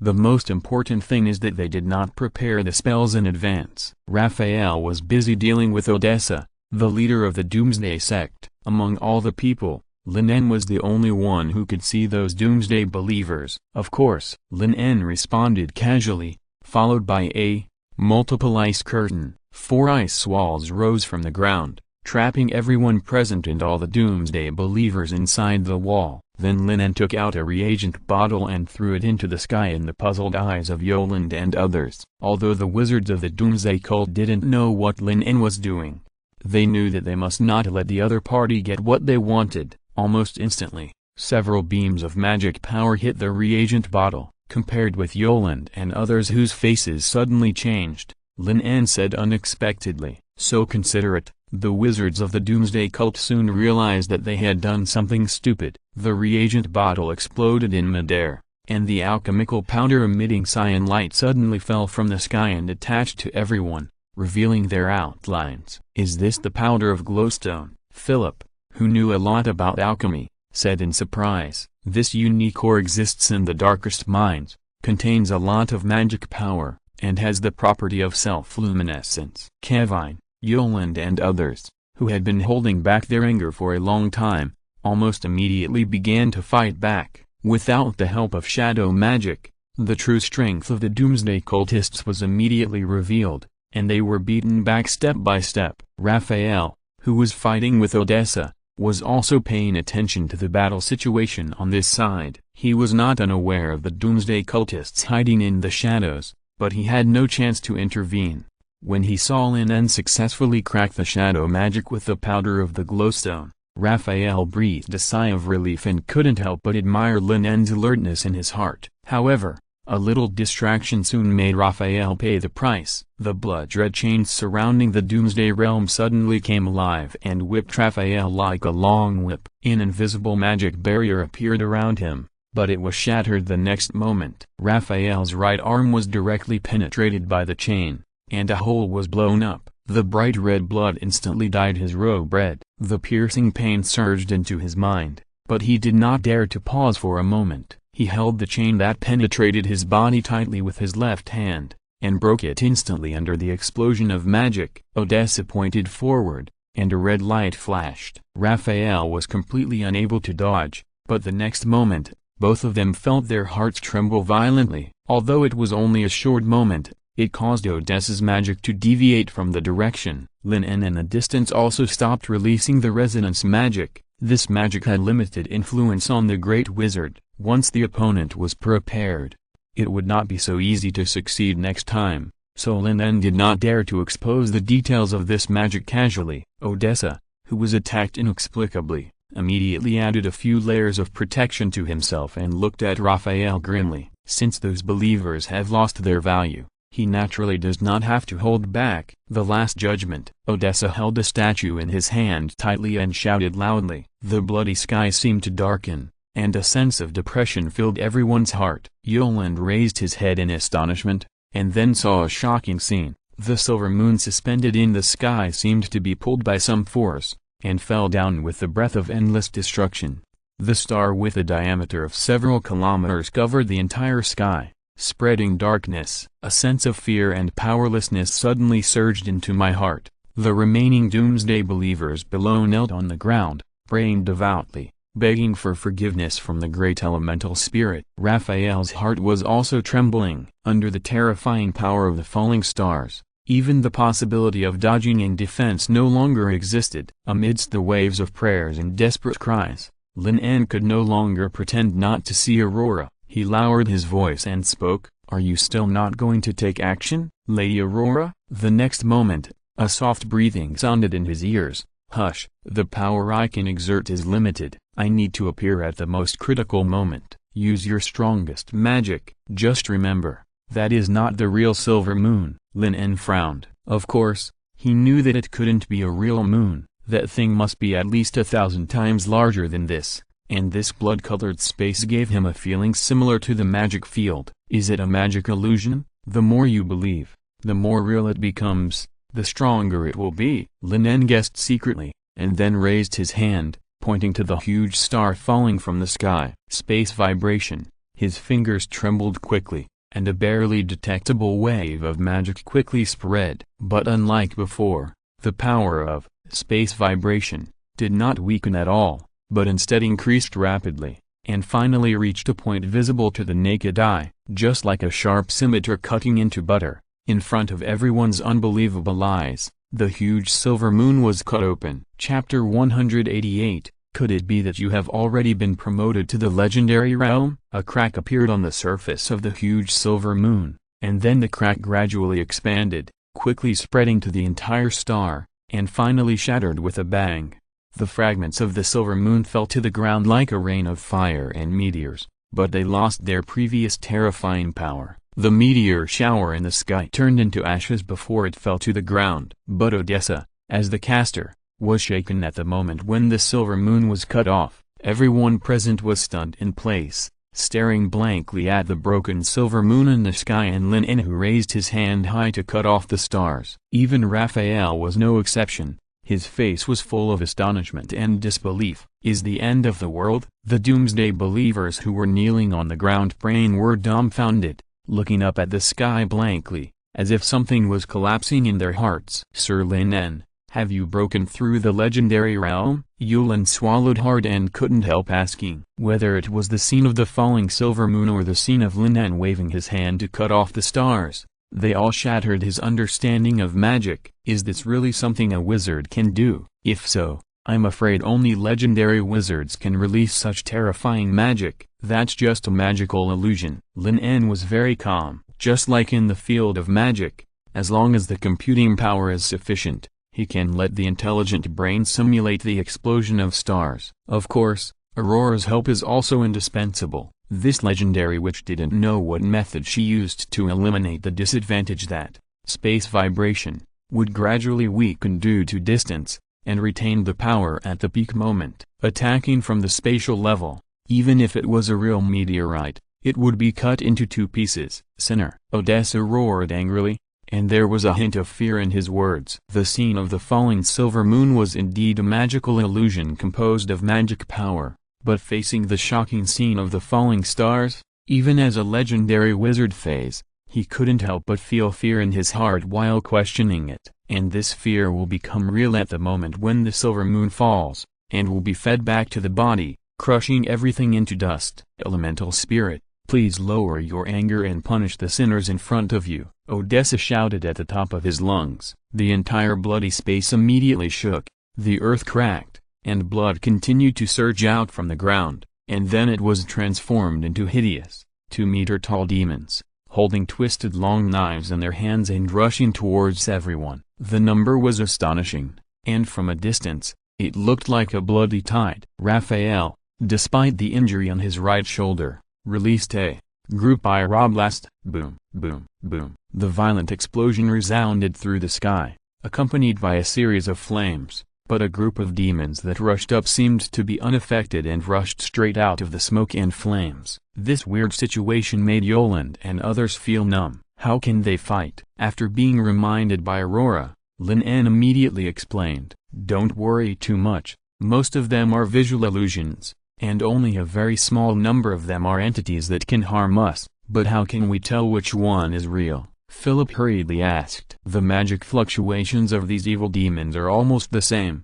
and it is more troublesome to mix the fake with the real." The group fire explosion spell that Raphael cast just now had no effect, which meant that they could not stop the group of evil demons from approaching. Even if only 1 out of 10 was real, it would be fatal if they were hit by it out of the blue. There was no idea when the real attack would come. You can use magic to distinguish. Raphael covered his right shoulder that was constantly bleeding and looked at Lin En. The strongest magic he mastered, elemental torrent, was not enough to cover such a large area. After 3 seconds, anyone who is still standing is fake. Lin En drank a bottle of high-level magic potion and said decisively, then raised his hand again to use space vibration wave. Under the enhancement of Aurora's word spirit magic, a visible magic wave swept across the entire battlefield, just like ripples in the water.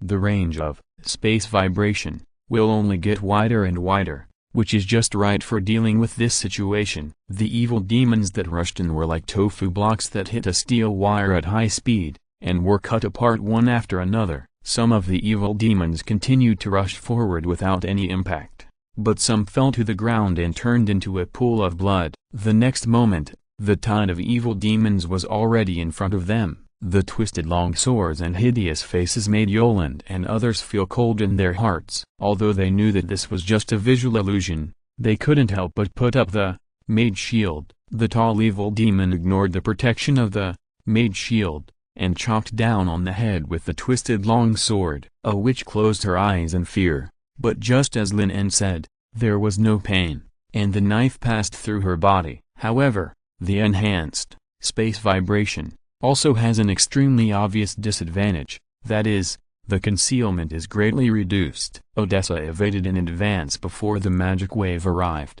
and a pair of blood-colored bat wings grew behind him. Not only that, Odessa also created 7 magical illusions of himself in a row, floating in the sky together. Finger of pain, red light lit up one after another, shooting from all directions. The 4th one is the real one. Aurora's whisper rang in Lin's ears, and the latter immediately repeated this to Raphael. Raphael nodded, ignoring the attacks of other illusions, and cast Wall of Size to block the 4th red light, allowing the rest of the magic to pass through his body. Damn, damn, Odessa shouted angrily, fear gradually spreading in his heart. He couldn't understand why his magic was so easily seen through again and again. The damn person should be you, Odessa, Raphael said coldly, and then he cast Iron Sandstorm, and the whistling iron sand turned into iron spikes and short blades and flew into the air. Odessa didn't take this 4-ring magic seriously, waving his blood wings to dodge easily.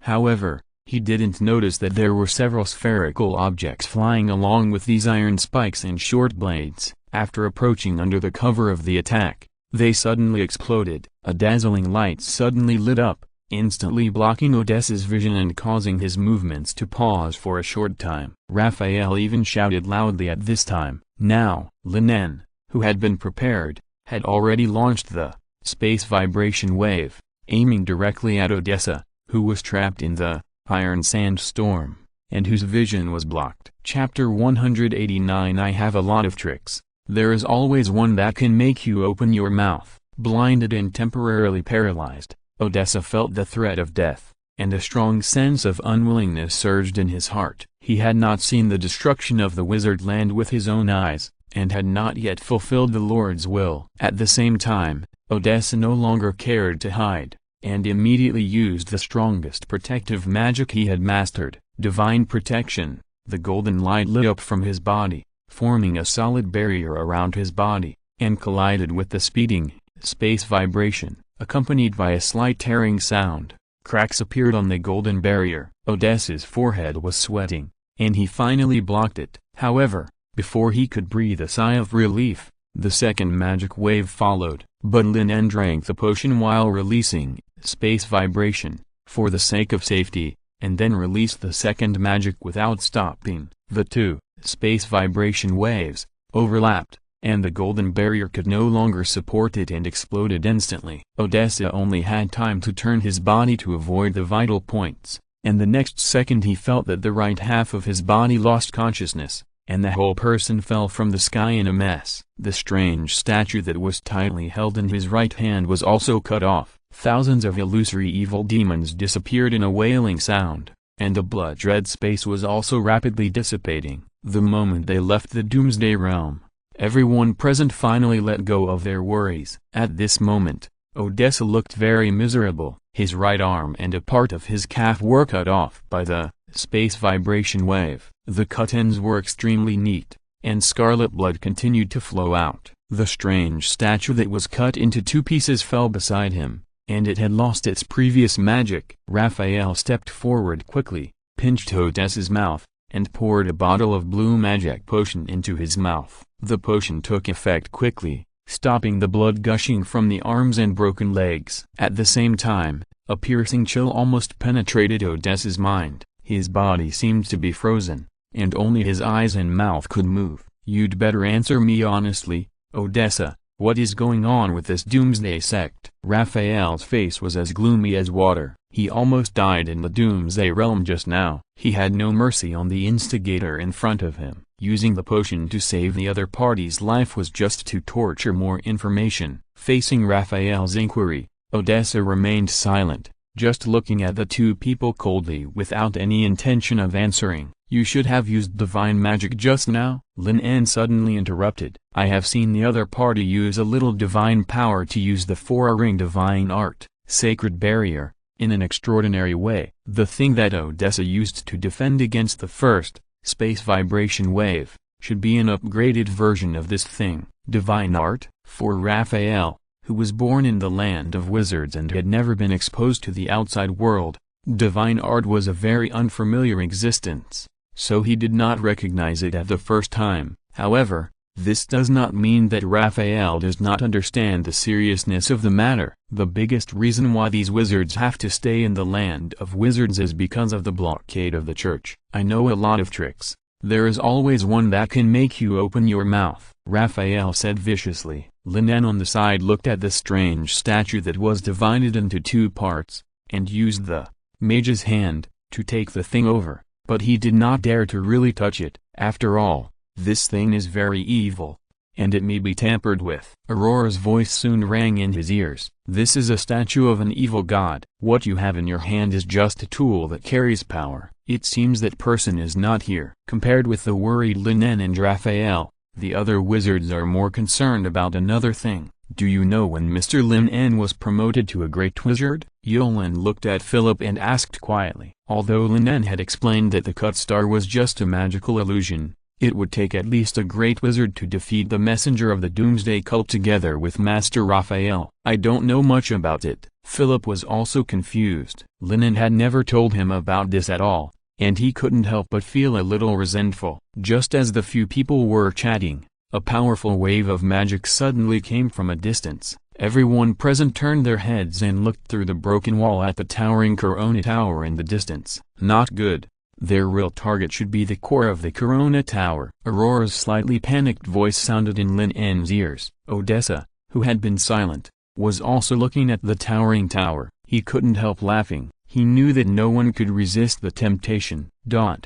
20 minutes ago, in the data room of the Corona Tower, after Luo, who stayed in the parliament, arranged the personnel, he took out the information that had been collected long ago. Luo was very interested in the speculation that Lin En had mentioned before, but he was too busy in the past few days, so he handed the task of searching for intelligence to several colleagues. In the past 10 years, not many people have entered the wizard land through the Sea of Mist, and even fewer have stayed for a long time. There are only 37 people in total. Luo patiently looked through them one by one, and a familiar name soon caught his eye. Kazumu.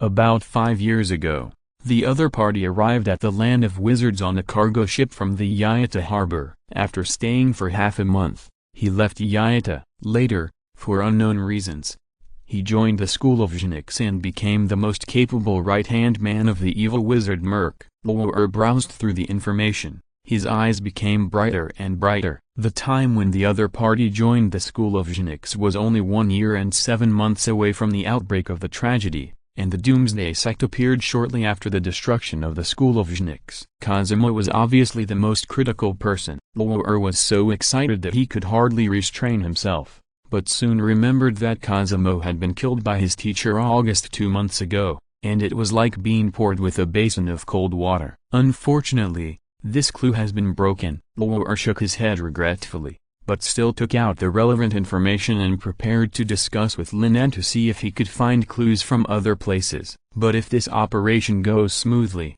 maybe there is no need for this. Luo thought so, stood up and walked out the door, and the wind blowing in his face was mixed with a faint smell of blood. Luo, who had experienced many battles in recent days, immediately became alert, frowned slightly, and quickly rushed to the source of the bloody smell, feeling more and more uneasy. This is the Corona Tower, the core of the Magic Council, and it is full of magic barriers. Could it be that those crazy doomsday believers broke in? If you're listening to this novel on a channel other than Fanfic World, it means they downloaded and uploaded it without effort. We cordially invite you to visit our channel, Mundo Fanfic Novelist. There you'll find the original version of this story and you can explore many other novels of various genres. We are waiting for you to immerse yourself in a world of incredible novels. Chapter 190. I will surpass all wizards and become the second god. Luo ran all the way down. The smell of blood became stronger and stronger. He had seen several corpses along the way. Their deaths were extremely strange,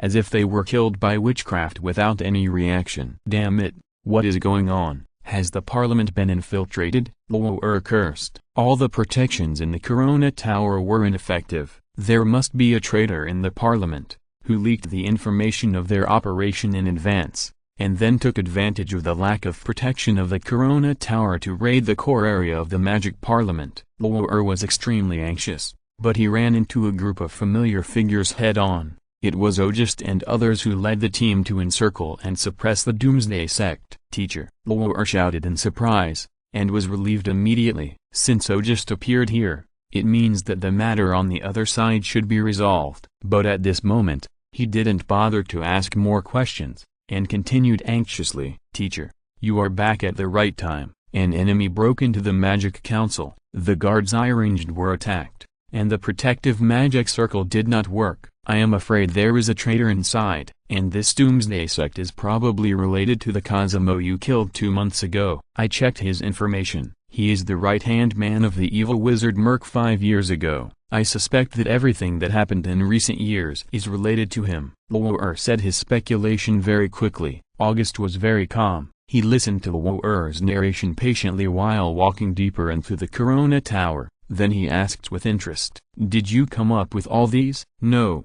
it was Lord Lin's guess, but I think this guess should be extremely correct," Luo said decisively. "It seems that he is very smart." August did not hesitate to praise him. After looking at Luo, he shook his head again. "But by comparison, you are a little worse." Luo paused for a moment, and a bit of embarrassment appeared on his face. He certainly could not be compared with Mr. Lin En. "Teacher, where are we going?" Luo followed closely behind August, asking in confusion, shouldn't they gather people to search for the traitors and invaders first? "The main control room," August answered casually. After the voice fell, the group had arrived in front of the main control room. It was a bronze door with complicated alchemical patterns painted on it. The most eye-catching thing was the roulette-like device in the center. There was no sign of damage, which meant that no one had broken in here yet. Luo was not surprised by this. The door of the main control room was blessed with many advanced magics, and only the speakers had the authority to open it. "Do you know, Luo, sometimes magic can also be deceived, such as treating you as another person, just like this." August placed his hand in the center of the roulette wheel. In the violent vibration, the pointer of the door knocker turned to the mark representing the Dragon of Phase. Click. With a slight sound, the roulette wheel began to turn slowly, and soon sank in. The heavy bronze door slowly opened, and behind it was a very spacious space. No, perhaps it would be more appropriate to describe it as an ocean of elements. The wide hall stores all the elements known to wizards. They float in the void in the form of magical mimicry, emitting charming brilliance. This is also an extremely powerful magic in itself, the second layer of protection in the main control room. However, August, who entered as the speaker, would naturally not be attacked. "Teacher, did Lord Phase ask you to come? What are we doing here again?" Luo vaguely felt that something was wrong, but he was still unwilling to believe his guess. "Come to get something," August said slowly, and then asked again, "Do you know why the parliament restricts the research on psychic magic? Is it to prevent the emergence of evil psychic wizards like the evil wizard Merc?" Roll said nervously, "No, you are wrong. Those legendary wizards are trying to prevent us from discovering a secret." August's expression became very gloomy, and his voice was a little colder. Psychic magic is the root of everything. There is no difference between the so-called gods and wizards, or the end of magic is theology. The end of magic is theology? Listening to August's words, Roll felt a chill rising from the soles of his feet to his heart. The so-called Lord of the Stars, the goddess of the moon, Ella, is the first person to cross the limit of wizards. August was as patient as every time he explained magic to Roll. That's why the council doesn't allow anyone to study psychic magic in depth, and compete with them for the limited resources of the wizard land. Even if the power of the entire wizard land is gathered, it can only breed a new god of magic. But there are 5 legendary wizards here. They are wary and defensive of each other, fearful and greedy. No one dares to take that step. They would rather be trapped in this small wizard land and try their best to stop new wizards from being promoted to legends. But now it's time to make a change. August's tone became more and more sharp, revealing a hint of fanaticism. After today, the entire Green Realm will become a kingdom of God, and I will be above all wizards and become the second god. Lor looked at the familiar yet unfamiliar face in front of him, and kept backing away, and then his body softened and fell to the ground in embarrassment. "You are definitely not my teacher, August. Who are you?" Lor shouted with trembling lips. Perhaps the other party used shaping magic to change into this appearance. "If the teacher you are referring to is the one who broke through to the great wizard level within 4 years, then it was indeed me," August said casually. His original body was already old, so he naturally needed to find a perfect body with great talent. And the one he chose was August, a genius wizard who was already famous in the wizard land at that time. After faking his death and escaping, he designed to seize the other party's body, and then easily broke through the great wizard level again, becoming Green Realm's hottest magic star, and even successfully entered the parliament. "Of course, you can also call me the spirit of the elements, or the new god of magic Merc," August said word by word. Chapter 191 Doomsday Realm. The kingdom of God is coming. Who I am is not important, is it? Lor. What's important is the title of Magic Star. All the honor and status you enjoy are given to you by me. Now it's just a new title. You can still be an assistant. No, maybe it's more appropriate to describe you as a bishop, August said bewitchingly. During the time he used this body, he was quite used to this assistant and he was very efficient. August didn't mind spending more time talking to him. However, Lor looked at him in fear and kept muttering to himself, "This is impossible." Lor couldn't accept that everything he knew was false. The so-called magic star, the knowledgeable August who taught him carefully, didn't exist at all. Looking at the distraught Lor in front of him, August shook his head. It seemed that he overestimated his willpower and ability to accept. "Imprison." August raised his hand and pointed at Lor. Considering that after turning Green Realm into the kingdom of God, he could force him to become his believer, so he didn't mean to kill him. After doing all this, August looked into the control room. A transparent crystal was placed on an alchemical instrument in the center. He did not approach directly. This was the last trap. August opened his mouth and began to recite a very difficult spell. The leaping elements in the void seemed to be summoned by something, and turned into the purest magic power and poured into the transparent crystal. A burst of blue light suddenly lit up. The transparent crystal shattered with a bang, and the solid, magic core inside was revealed. This was what he needed to find. This was a strange object created by magic creator, Vittorio, and it stored a huge amount of magic power that was enough to supply the entire wizard city. If he had not used the Doomsday Realm to devour some of Phase's power and memory, and used his identity as the acting speaker to transfer most of the defense forces in the parliament under the guise of the Doomsday sect, he would probably not even be qualified to approach here. After all, he is not yet able to fight against the combined power of several great wizards. Fortunately, everything was just as he had expected. Doomsday Realm, Kingdom of God is coming. August reached forward and grasped the magic core. With the blessing of the vast amount of magic power stored inside, the power began to rise rapidly. One after another, strange-looking ghosts appeared in the empty control room. Whether it was the people who were transformed by the soul-devouring magic a few years ago, or the wizards who believed in the elemental spirits, their souls would be harvested after death and enter the kingdom of God, turning into part of his power and increasing his mental strength. With the superposition of the two, he was able to use this legendary magic in an exceptional way. This time, the bloody space almost turned into substance, overlapping with reality, and spread to the distance at a very fast speed, soon covering the entire Corona Tower. August, who was immersed in joy, did not notice that his appearance had vaguely changed and was gradually approaching the evil god statue. Shouts continued to ring in his mind. "Great elemental spirit, please grant us salvation. Kill them all. Your loyal servant begs for your mercy. Punish those blasphemers. The doomsday is false. The elemental spirit does not exist at all." August's face suddenly darkened. Amid the complicated cries for help, he had guessed that there must be a problem at the manor. He did not expect that Cosimo, who brought an instrument that could mobilize part of the power of the kingdom of God, could not even solve this little trouble. Fortunately, at least it delayed him for some time, and the kingdom of God has descended.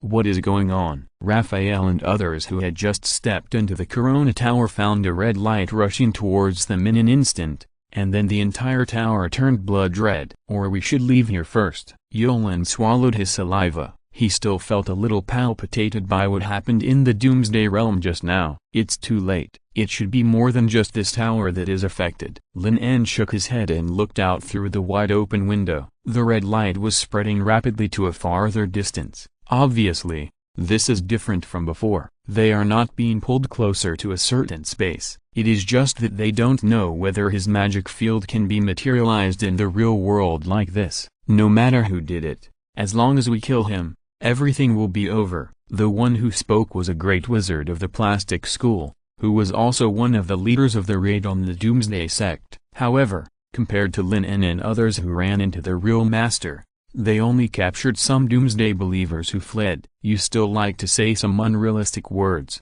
Sanchez." An indifferent voice came from the Corona Tower, and then a figure covered in light emerged from the void, looked at the people present, and spoke again. "Welcome to my kingdom of God." Auguste? Although the other party's appearance had changed slightly, Sanchez still recognized him at a glance, and the surprise in his heart was beyond words. Sanchez had not seen the other party in the manor before, so he had some bad guesses, but he did not expect that the entire Doomsday sect would be the masterpiece of Auguste. "Are you crazy, Auguste?" Raphael shouted in disbelief. As the magic star, the most talented wizard in Greenreal, Auguste undoubtedly has all the glory and the best future. Even when Herve left Greenreal, he directly appointed Auguste as the acting speaker. The meaning was already very clear. It was only a matter of time before he was promoted to the legendary and became the sixth speaker. No one would think that such a person would betray the parliament. Yoland, Philip and others even doubted whether they had hallucinations. "I think I'm fine, Raphael." Auguste's face was full of smiles, just as polite as before. "Better than ever." "What exactly do you want to do?" Raphael asked in a deep voice. "As you can see, I am preparing to turn Greenreal into a kingdom of God, and I will ascend the altar here and become the second god to cross the limit of wizards." Auguste enjoyed this glorious moment. With the expansion of the kingdom of God, his power was also rapidly increasing. "Raphael, Sanchez, if you know what's best for you, I can consider accepting your faith and granting you the position of cardinal. P.S. I will update on the 15th, which is the day after tomorrow. It's just in time for the recommendation. Please support me." Chapter 192. Go to hell and dream your sweet dreams. Auguste's voice kept echoing in the empty Corona Tower. However, Raphael and others' first feeling was extremely absurd. A wizard is always talking about becoming a god, and he wants them to believe in him. Is he completely crazy? Lin En seemed to have thought of something immediately, and his expression became extremely solemn. "Go to hell and dream about it," Sanchez said disdainfully, and then he turned into a giant monster 5 meters tall in a roar. Flames burned all over his body, and 3 thick horns grew on both sides of his forehead. His skin also changed from white to dark green. The sharp claws contained tens of tons of huge force and smashed straight towards Auguste. He had been unhappy with the other party for a long time. What kind of magic star is this? At best, He is just a great wizard who has just been promoted. Why did he win the seat of acting speaker? The sharp claws that were almost as tall as a person rushed down with a sharp gust of wind, but Auguste had no intention of dodging at all, but showed a hint of contempt instead. Without any movement, red chains suddenly appeared and wrapped around the giant monster's arms, waist, and neck. "You are so weak, Sanchez. You should understand the gap between us." Auguste raised his hand and pointed at the giant monster's head. A dazzling light flashed at the finger of death. Sanchez's pupils shrank slightly, and he felt the fatal threat. However, no matter how he struggled, the bloody chains did not waver at all. He could only watch death approach. Magic torrent. Raphael took action at this time. The elements around him surged rapidly and condensed into huge magic beams, flying towards Auguste. Auguste naturally did not take a 5-ring spell seriously, not to mention that this was his domain. With a thought, the air seemed to turn into a thick liquid. The huge magic beam encountered a huge obstacle before it approached, and was weakened layer by layer, and finally disappeared into the void. However, Raphael did not think about how much effect Magic Torrent could have. It was just a feint. Auguste soon found that the ground under his feet suddenly collapsed. Although he reacted the next moment and his body was suspended in the air to save his face, the magic that was accumulated was also interrupted. At the same time, Lin En's space vibration wave had also been activated. He did not risk attacking Auguste, whose strength was unfathomable, but chomped at the chains that bound Sanchez. The attack at the spatial level was undoubtedly effective. The seemingly solid blood-red chains broke into 2 pieces in an instant. Sanchez, who had walked between life and death, was aroused to be more fierce. After breaking free from the restraints, he waved his sharp claws and slapped Auguste again. In the astonished eyes of the crowd, Auguste actually stretched out his left hand and greeted it. The difference in size between the two was like a stone hitting a giant peak,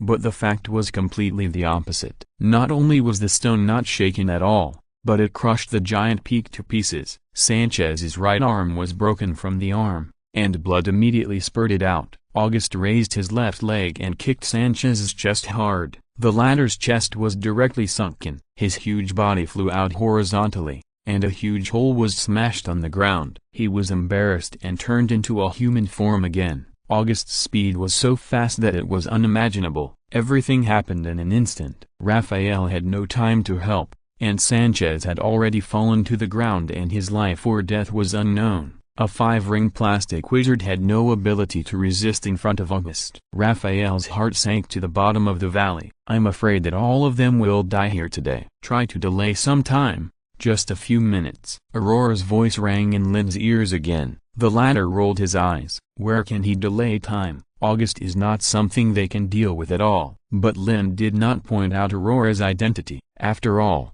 this legendary witch might be preparing some magic to attack from the dark. How about exploring life and talking about ideals? For example, discussing the other person's feelings after becoming a god? Lin En thought so, but Auguste did not give him this opportunity. "My patience is limited. If you continue to be stubborn and insist on resisting, then your soul will be returned to the kingdom of God and become one of them." Auguste's tone was extremely cold. In the void, hideous ghosts emerged. These were souls that were taken into the kingdom of God. Most of them were ordinary ghosts who could not use magic, but there were also powerful wizards and even great wizard-level ghosts. The only thing that made Auguste feel sorry was that Phase's soul strength was too high and could not be used by him, but this was enough. Everything returned to silence. Countless ghosts were surging with blood-colored mist all over their bodies, screaming and rushing towards Lin En and others. The air became extremely cold,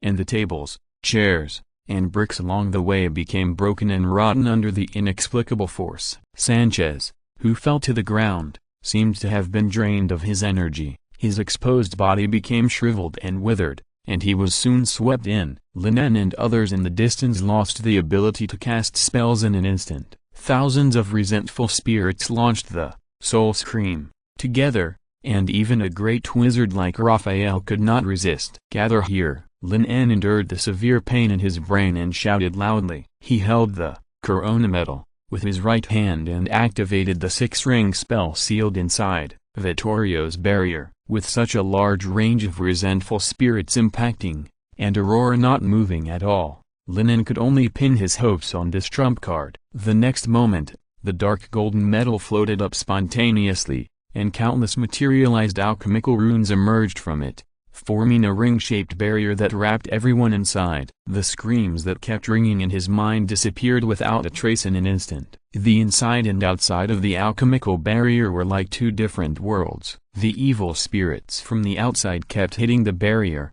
biting it with illusory teeth and sharp claws, leaving traces on the runes. Corona metal? August looked at the dark golden metal floating above everyone's head and sneered. He naturally knew that it was blessed with a powerful protective spell, but he had never seen it with his own eyes. But in the end, it was just a special six-ring magic. For him who was gradually approaching a higher realm, it was just a small trouble. Finger of destruction. August's eyes turned blood red, and his appearance once again moved closer to the evil god statue, and a majestic aura spread out. With the help of the power that was increased again, August used the second legendary spell, Finger of Destruction. Chapter 193 Legendary Magic, Electromagnetic Railgun. After chanting for about 5 seconds, with the help of the increased power, August used the second legendary spell, Finger of Destruction. It was the most dazzling red light, with the power to destroy everything,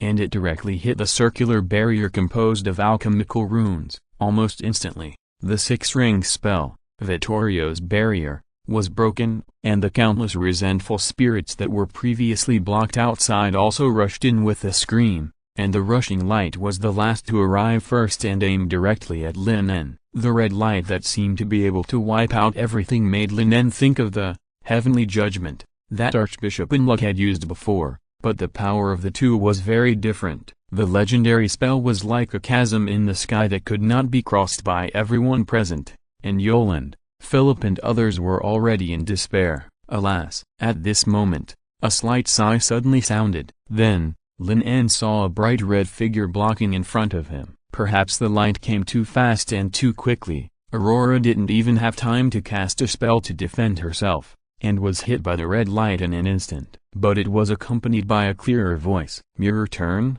heaven and earth. The red light with a destructive aura was like sunlight shot into a mirror, turned in a direction, and flew out in the opposite direction in a scattered form. The countless resentful spirits that had rushed in front of him directly crashed into it, quickly melted in the dazzling light, and turned into flying ashes in the wailing sound. Aurora? August's expression changed immediately, and he couldn't help but fly back dozens of steps. The sudden appearance of this legendary witch was undoubtedly beyond his expectations. His eyes quickly swept around, looking for the figures of the other two legendary wizards. Although August was not afraid of these so-called legends, he knew that he had just crossed the limit of the Great Wizard and broke through to a higher level. According to his expectation, he needed to wait until the kingdom of God expanded to the entire green realm and then devoured the crazy, elemental master, Arduk, before he would have enough power to deal with the joint efforts of the three legendary wizards. Lady Aurora? If Aurora's sudden appearance was a shock to August,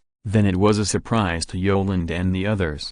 However, Lin En and Raphael noticed at the first time that the legendary witch did not seem to be in a good condition. The exposed arms were like porcelain, covered with fine cracks. Not only that, the dense cracks were spreading rapidly throughout the body. With a series of slight cracking sounds, the arms, corners of clothes, and cheeks peeled off one by one, fell to the ground and turned into fine powder. Lady Aurora, are you okay? Looking at such a weird scene, Yolande and the others suddenly widened their eyes and asked in panic, "It seems that this is the limit." Aurora shook her head helplessly, and then her lips moved a few times, as if she was saying something. Among all the people present, only Lin En could hear it. "Please delay for a while, use this magic, it will only take 1 minute." Then Aurora's body completely collapsed, and a round mirror with exquisite style rolled and fell to the ground. The originally smooth and flawless mirror surface had been broken into fragments. The astonished Lin En recognized it at a glance. It was the round mirror that he handed over to her after the awarding ceremony. Lin En finally understood why Aurora kept saying that her power was limited. It turned out that she was not fooling him. At the same time, The remaining magic power of this incarnation poured into his forehead, and a gray magic rune soon appeared in his mind. It was the magic left by Aurora, called True Mirror Image. It turns out that it is just a projection of power transmitted through a medium. August quickly reacted, with a hint of sarcasm on his lips. And then he looked at Lin En and others with a very ferocious expression. Lin En did not expect that this legendary witch was so unreliable, but he still pondered the use of this magic while forcing himself to speak calmly. Since Lady Aurora left an incarnation here, do you think the speakers will know nothing about what happened in Green Real City? Didn't you feel the vibration of the surface? Lin En suddenly said. August sensed it suspiciously, and then his face became gloomy. You want to lie to me? I didn't. It's just that you can't feel it. Lin En laughed. In just a few seconds, he had figured out the use of True Mirror. Come and try the gifts that the other speakers left for you. As Lin En spoke, he activated the gray rune in his mind, and a mark suddenly appeared on his smooth forehead. That was the place where Aurora kissed him at the awarding ceremony. An aura that was almost comparable to that of a legendary wizard came from Lin En's body, and flashing arcs appeared around his body. A terrifying magnetic field was formed almost instantly. Everyone present felt an unbearable sense of oppression, and Philip and others who were closer had their hair standing up due to the electric current. Then, Lin En raised his hand and pointed at August in the distance. A solid iron ball appeared in the void, trembling slightly due to the magnetic force. Lightning? Magnetism? August's face changed slightly. It's not that no one in the wizard land has studied this kind of magic, but the power of thunder is extremely difficult to control. Its characteristic is that it is fast, so fast that it is unimaginable. Unless it is predicted in advance, any avoidance will be futile. I call it electromagnetic railgun. As Lin En's voice fell, the iron ball bound by the magnetic force suddenly accelerated and turned into a silver streamer, tearing all the matter along the way into pieces. The floor tiles were cracking rapidly, and the sonic boom caused by the breaking of the air alone directly shattered Lin En's mage shield. Philip, Kevin and others next to him covered their ears tightly at this moment, and their eardrums were almost shattered. The so-called electromagnetic cannon uses the ampere force generated by the electromagnetic field to accelerate the metal shells so that they can reach the kinetic energy required to hit the target. The way of attack is the most common impact. Its speed is 20 times the speed of sound, close to 7,000 meters per second. The scorching heat even melted the iron ball rapidly the moment it was shot out. The silver light quickly turned into red and hit August directly. P.S. I will start to add more content tomorrow. Please support me. Chapter 194. You didn't expect this, right? This is the power of electricity and magnetism. What kind of magic is this? Facing the red light that was flying at him, August's soul was surging, and he even smelled a breath of death. It was obviously too late to cast those legendary spells that needed to be accumulated. After Lin En raised his hand, he only had 0.03 seconds left to react. In this moment, August only had time to cast a spell. With his rich combat experience, he subconsciously chose to deflect the force field. Although this was only a 4-ring protective spell, under the blessing of the divine power, it exerted a power beyond its original level. The space curvature around it tried to deflect the attack to other directions. However, it was confronted by an extremely fast electromagnetic railgun. The extremely fast speed itself carries the power to affect time and space, but August's hasty protection still played a slight role. The iron ball originally pointed at the heart deviated at an angle and went straight through his abdomen, smashing half of his body into pieces. Then the red iron ball, which had shrunk a circle, smashed down the wall behind it without stopping, flew into the sky, and disappeared without a trace. When Raphael and his companions recovered from the dizziness of their brains and the pain of torn eardrums, there was only a ruin in front of them. He is not dead. Yolan swallowed his saliva. I am afraid not yet. Lin En shook his head. If it was a real electromagnetic railgun with a speed of 20 times that of sound, he had no doubt that August standing in front of him would be blown to pieces, but unfortunately this was a magic reproduced through real mirror image. Real mirror image itself is a legendary magic of the illusion system. He just let the intelligent brain construct this magic in the magic field, and then projected this magic, which can be compared to the starfall that Cosimo had used. The difference is that his theory is very solid, unlike Cosimo's simple fantasy, and, real mirror image, is a legendary magic, so the power of the magic can barely reach about half of the original.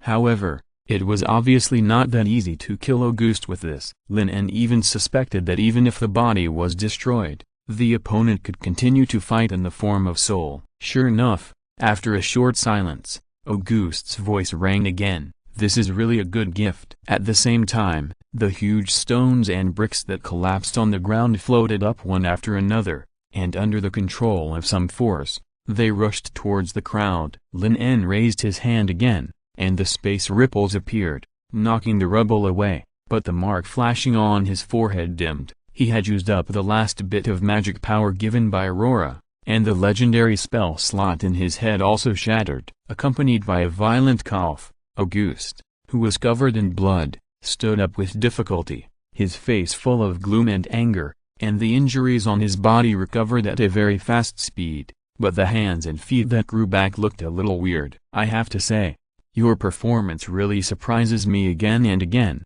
Lin En. Auguste stared at the young wizard in front of him. Long before the other party came up with the double ball experiment, and became famous in the wizard land with the help of the influence of the Magic Daily, he had already noticed this young and somewhat excessive wizard. A three-ring wizard who was less than 20 years old, just like Auguste was originally talented, was very suitable as a candidate for his second body. However, as the other party's reputation became more and more famous, and even proposed the theory of gravity, this greedy possessiveness turned into a slight fear. Auguste vaguely suspected that the other party was originally a powerful wizard like himself, and he had achieved his current achievements by occupying a young and talented body. Your magic is indeed very powerful, but unfortunately, in this field, I am an immortal existence, Auguste said coldly. In just a few seconds, the incomplete body had been restored, and the power on his body was even greater than before,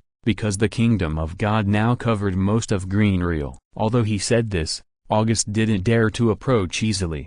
The speed of the electromagnetic railgun was too fast. Only by keeping a distance of more than 100 meters could he be sure to deflect it to other places at the moment of the attack. I think the battle between us is over. Lin En shook his head. The minute he needed to delay was up. If you have anything else to say, go and explain to the speakers. Auguste didn't expect that the other party was still trying to deceive him until now, and a sneer appeared at the corner of his mouth. Why don't you tell me that it doesn't even take an hour to get from Greenreal to Kogon Mountain with the speed of a legendary wizard? Why do you think they stayed in the Magic Stone Mine for more than half a month without any news? I'm afraid they have already been swept into the space turbulence? An angry shout suddenly interrupted Auguste's words, and then the wall on the right side of the Corona Tower was directly knocked open. The only thing I didn't expect was you, Auguste. In a puff of smoke, Rev looked at the particularly young wizard in front of him with great disappointment. After checking Phase's injuries,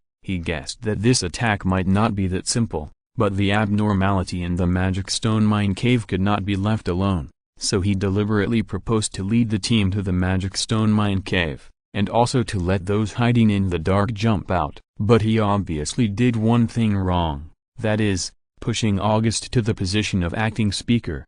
About 3 or 4 seconds later, 2 more figures appeared in the Corona Tower. They were Aurora and Vittorio, both legendary wizards. The 3 of them formed a circle and vaguely surrounded Auguste in the middle. Vittorio did not look at Auguste, but turned to look at Lin En, and asked with great interest, "Did you release the magic that broke the Corona Tower just now?" I sensed the power of thunder and magnetic field. Although they were a step late and did not see Lin En casting the spell, they saw a red light crashing through the Corona Tower and flying into the sky, and the speed was so fast that it was unimaginable. Not bad. Lin En nodded and explained, "This magic is still in the theoretical stage. It was developed through joint discussions between me and some scholars in the Society of Secret Arts. Thanks to the help of Lady Aurora, I was able to get a glimpse of its power this time." Chapter 195 The Fallen Evil God and Earth. Aurora? Vittorio? Auguste's expression became more and more ugly. but he soon regained his previous composure and said mockingly, "Of course you didn't expect that someone would be able to do what you dreamed of and become the second god." "Dream of?" Prof raised his voice a little and said disdainfully, "Why don't you look at your current appearance?" Vittorio shook his head and sighed, looking at August with pity. Aurora was even more direct. She stretched out her hand and tapped lightly in the void. A water mirror appeared out of thin air, reflecting August's current appearance. August stared at himself in the water mirror and couldn't help but pause. In the mirror was a half-human, half-demon monster. Although it still maintained a human appearance, its skin was blue-black, and its body was covered with a layer of light silver scales. Its eyes were blood-red, and a huge horn grew on its forehead. This was like the evil god statue made by Cosimo. August hurriedly raised his hands, which were covered with fine scales just like in the mirror. He turned his head in fear and looked at the red-robed wizard who was dragged by Philip and others, and said viciously, "Tell me, Cosimo, what's going on?" When the statue was made, Cosimo clearly told him that it was deliberately different from his original appearance to avoid being recognized. Ha ha ha. Although he was tightly bound by magic and was fed a potion that suppressed physical activity, Cosimo laughed heartily. "Merc, you may have forgotten that I told you at the beginning that there can only be one god in this world. That is the eternal Lord of the stars, the goddess of the moon." Shut up." Before Cosimo shouted out the name, Vittorio's face showed a trace of panic, and he cast a gag spell to seal Cosimo's mouth, so that the other party would not use the god's descent spell to really summon that terrifying woman. Aurora answered slowly, "The elemental spirit is probably a fallen evil god. You borrowed his name and power, and the result was doomed from the beginning." She could guess who was the one who brought in the remains of an evil god in such a big way. August's face was extremely ugly. He had realized that something was wrong, but he didn't think he would lose to a so-called evil god. As long as the plan went on smoothly and the power was increased to the extreme, even if the so-called evil god revived, with the power he had now, it would be enough to suppress it, or even devour the opponent. "You should come, Vittorio. Fighting in Green Real City will only increase unnecessary losses." Prov sighed when he saw that August turned a deaf ear and was still secretly accumulating strength. "This is your mistake, but I have to clean up the mess in the end." Vittorio snorted coldly, looking very unhappy. The arrogant attitude of Prov and his men completely angered August. "Feel the wrath of God," August shouted fiercely. His eyes turned red, no longer suppressing his own strength. More magic power was continuously drawn out from the magic core, and his body began to expand rapidly. "Vittorio, now is not the time to joke. If that evil god really revives, it will be really difficult." Prov continued to urge. "Elemental disorder." Only then did Vittorio slowly raise his hand and point forward, speaking indifferently. August's figure suddenly paused, and then he felt that the magic core that was integrated into his body was vibrating rapidly, and the elements stored inside seemed to be out of his control. Magic core is undoubtedly the most important treasure in the entire Green Real, and it is also placed in the main control room at the deepest part of the Corona Tower. Only the speaker is qualified to enter and exit. All protections are also aimed at outsiders. After all, every speaker knows that the thing is actually controlled by someone. The full name is Vittorio's Magic Core. August, who failed to obtain all of Phase's memories, undoubtedly fell into a big pit. Both his body and the entire Doomsday Realm relied on the huge magic power of the Magic Core. So when the control was taken away, the entire Doomsday Realm collapsed and disintegrated in an instant, turning into dust and dissipating into the void. August watched helplessly as the Doomsday Realm he had worked so hard to build disappeared, and the whole person fell into madness. A violent aura burst out from his body, making his figure bigger and bigger. His head gradually moved to his back, and two huge horns as black as ink emerged. Vittorio slowly formed hand seals, and complex runes appeared in the void, forming a strange alchemical array. As a legendary alchemist, he did not need to arrange the alchemical array in advance like others, because magic itself is one of the best materials. "Is this the legendary alchemy array?" Raphael, who was also proficient in alchemy, muttered to himself, staring at every detail of the array. as if he wanted to imprint it in his heart. Lin En was no exception. He was still very interested in alchemy, but unfortunately he had too many elective subjects and could not spare too much energy. As Vittorio completed the handprint, the magic core had been peeled off from August's body. "It's mine, it's mine." As the huge magic power was extracted, August's appearance was almost assimilated by the evil god. His expression was ferocious, and he stretched out his palm as if he wanted to snatch the magic core, suspended in the air. "Since you want it so much, then stay inside," Vittorio said indifferently, and chains flashing silver light suddenly flew towards August from all directions, one after another tied to his body, sealing him in the azure magic core. Blood red and azure light intertwined in the transparent crystal. After completing all this, Vittorio's face turned pale. It was obvious that sealing August was not as easy as it appeared. Seeing that the matter had been resolved, Prv couldn't help but breathe a sigh of relief. Then he looked at Lin En and others and said solemnly, "I know you have a lot of doubts, but now is not the time to explain. Let's organize people to calm down the chaos in Greenreal City first." Chapter 196, The Lost Mist is Lifted. The chaos in Greenreal lasted for 3 whole days before it was barely calmed down. There was no other way. The scope of Doomsday Domain, Kingdom of God, was too wide. Although it had not yet grown to its limit, it covered half of Greenreal. In addition,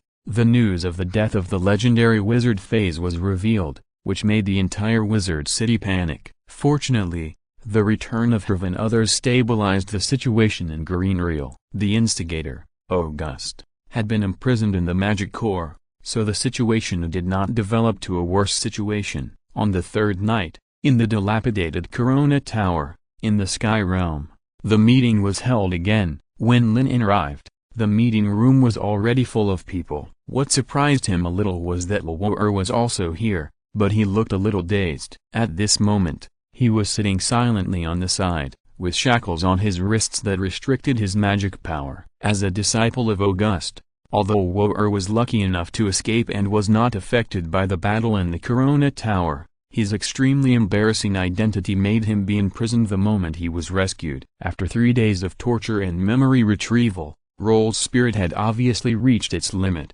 However, in comparison, the blow brought by August's true identity was more fatal. Compared with Lin En and others who knew the inside story, more members of the parliament have not been able to figure out the whole story until now, so when they saw the speakers come in, they asked anxiously, "Speaker Herv, what is going on? Did Lord Phase really get killed? I don't believe that this was done by Master August. It must be a mistake. How could the magic star do such a thing?" The whole meeting room was extremely noisy. Whether it was the death of the legendary wizard or the doomsday field that almost spread to the entire Greenreal City, they were all madly challenging everyone's tolerance. What's more, there was news that the culprit behind everything was August, known as the Magic Star, which made people feel even more unbelievable. "Everyone, please be quiet." Herv's heavy voice rang out in the conference hall. "This matter is probably more complicated than you think. It is also my personal serious negligence. According to Roll,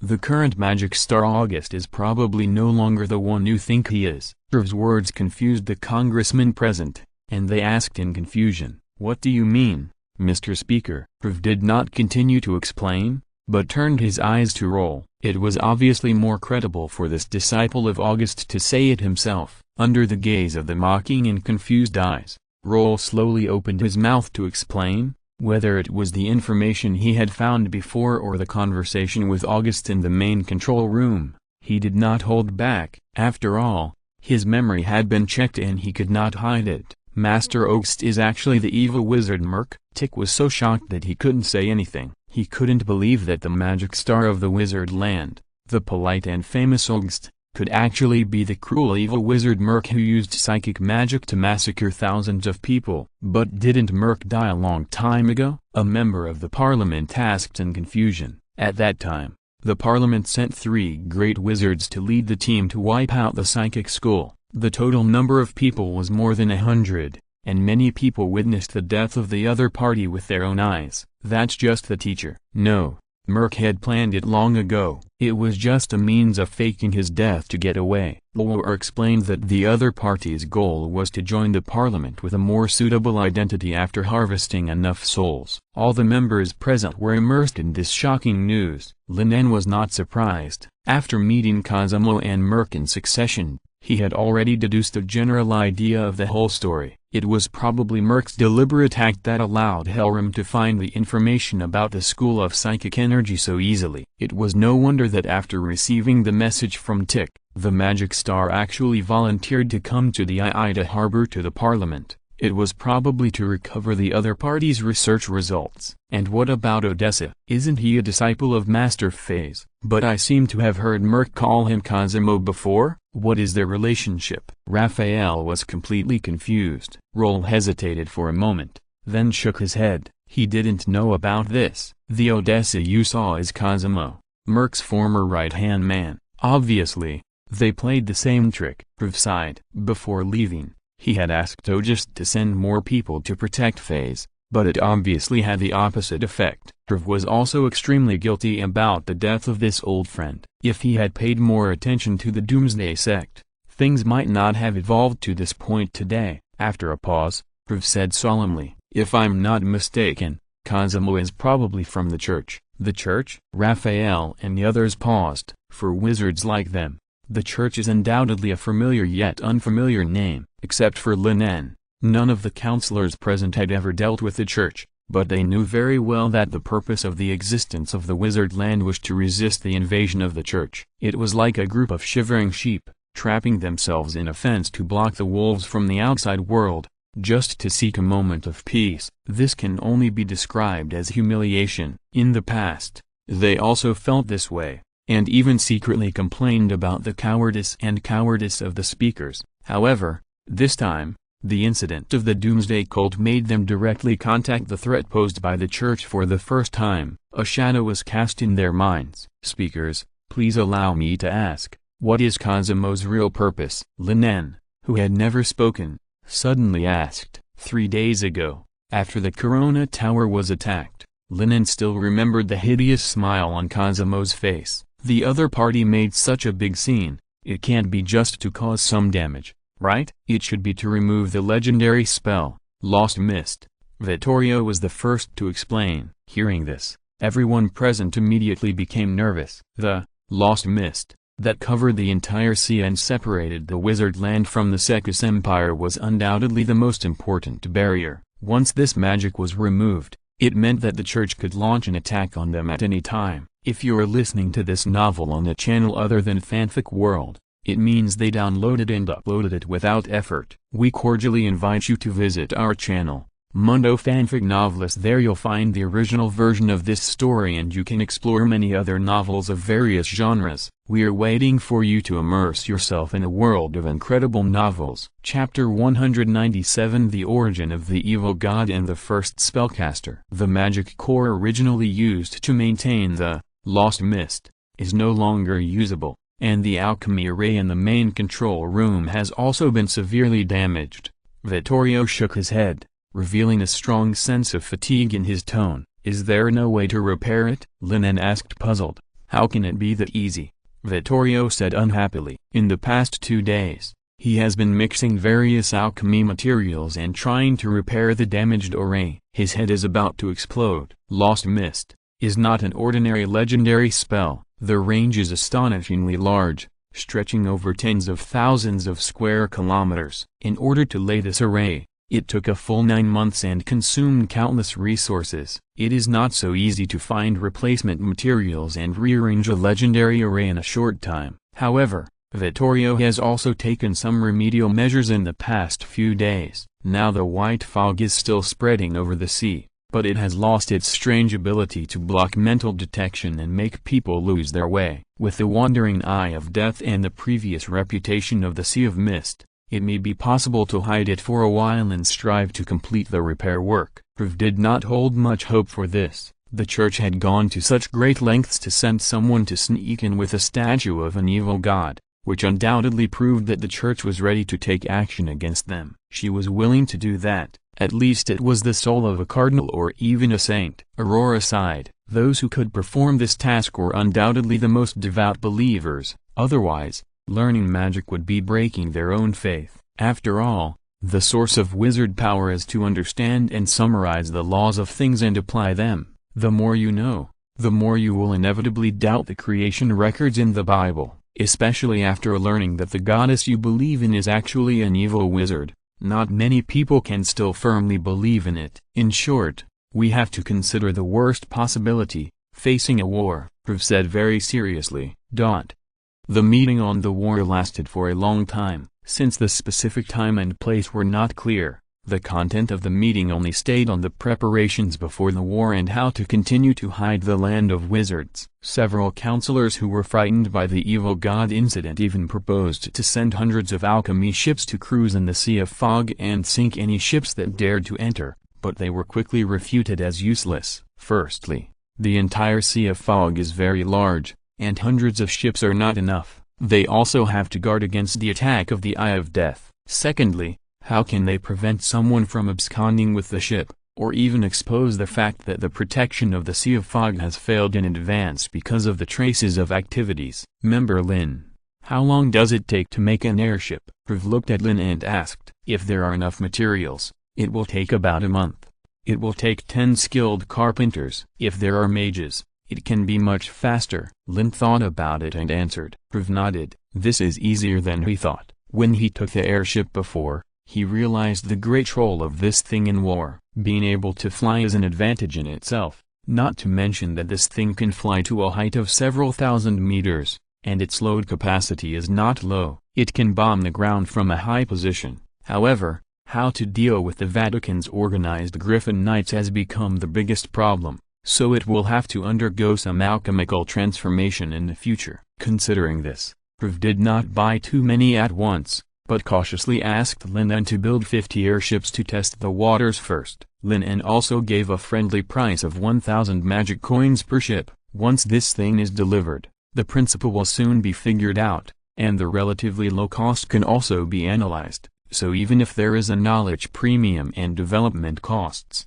Lin En can't offer an exaggerated price. Prv agreed very readily. 50,000 magic coins are nothing to the parliament. Raphael and other alchemists immediately became active, and proposed various design plans for modification at the first time. Some even took out relevant drawings directly. Judging from the level of detail, Lin En didn't believe that it was made in the past 2 days. It was obviously planned for a long time. After the meeting, Lin En did not leave in a hurry, but looked at several speakers. Lord of, I have another question to ask. What exactly is the evil god? Lin En was very curious. There were many rumors about the evil god in the territory of the Sekaz Empire. For example, according to the propaganda of the church, wizards were all evil gods and devil believers, and were bewitched. Before, he thought that this was just the propaganda of the church and a means to suppress wizards. But now it seems that this is not the case. Prv did not explain directly,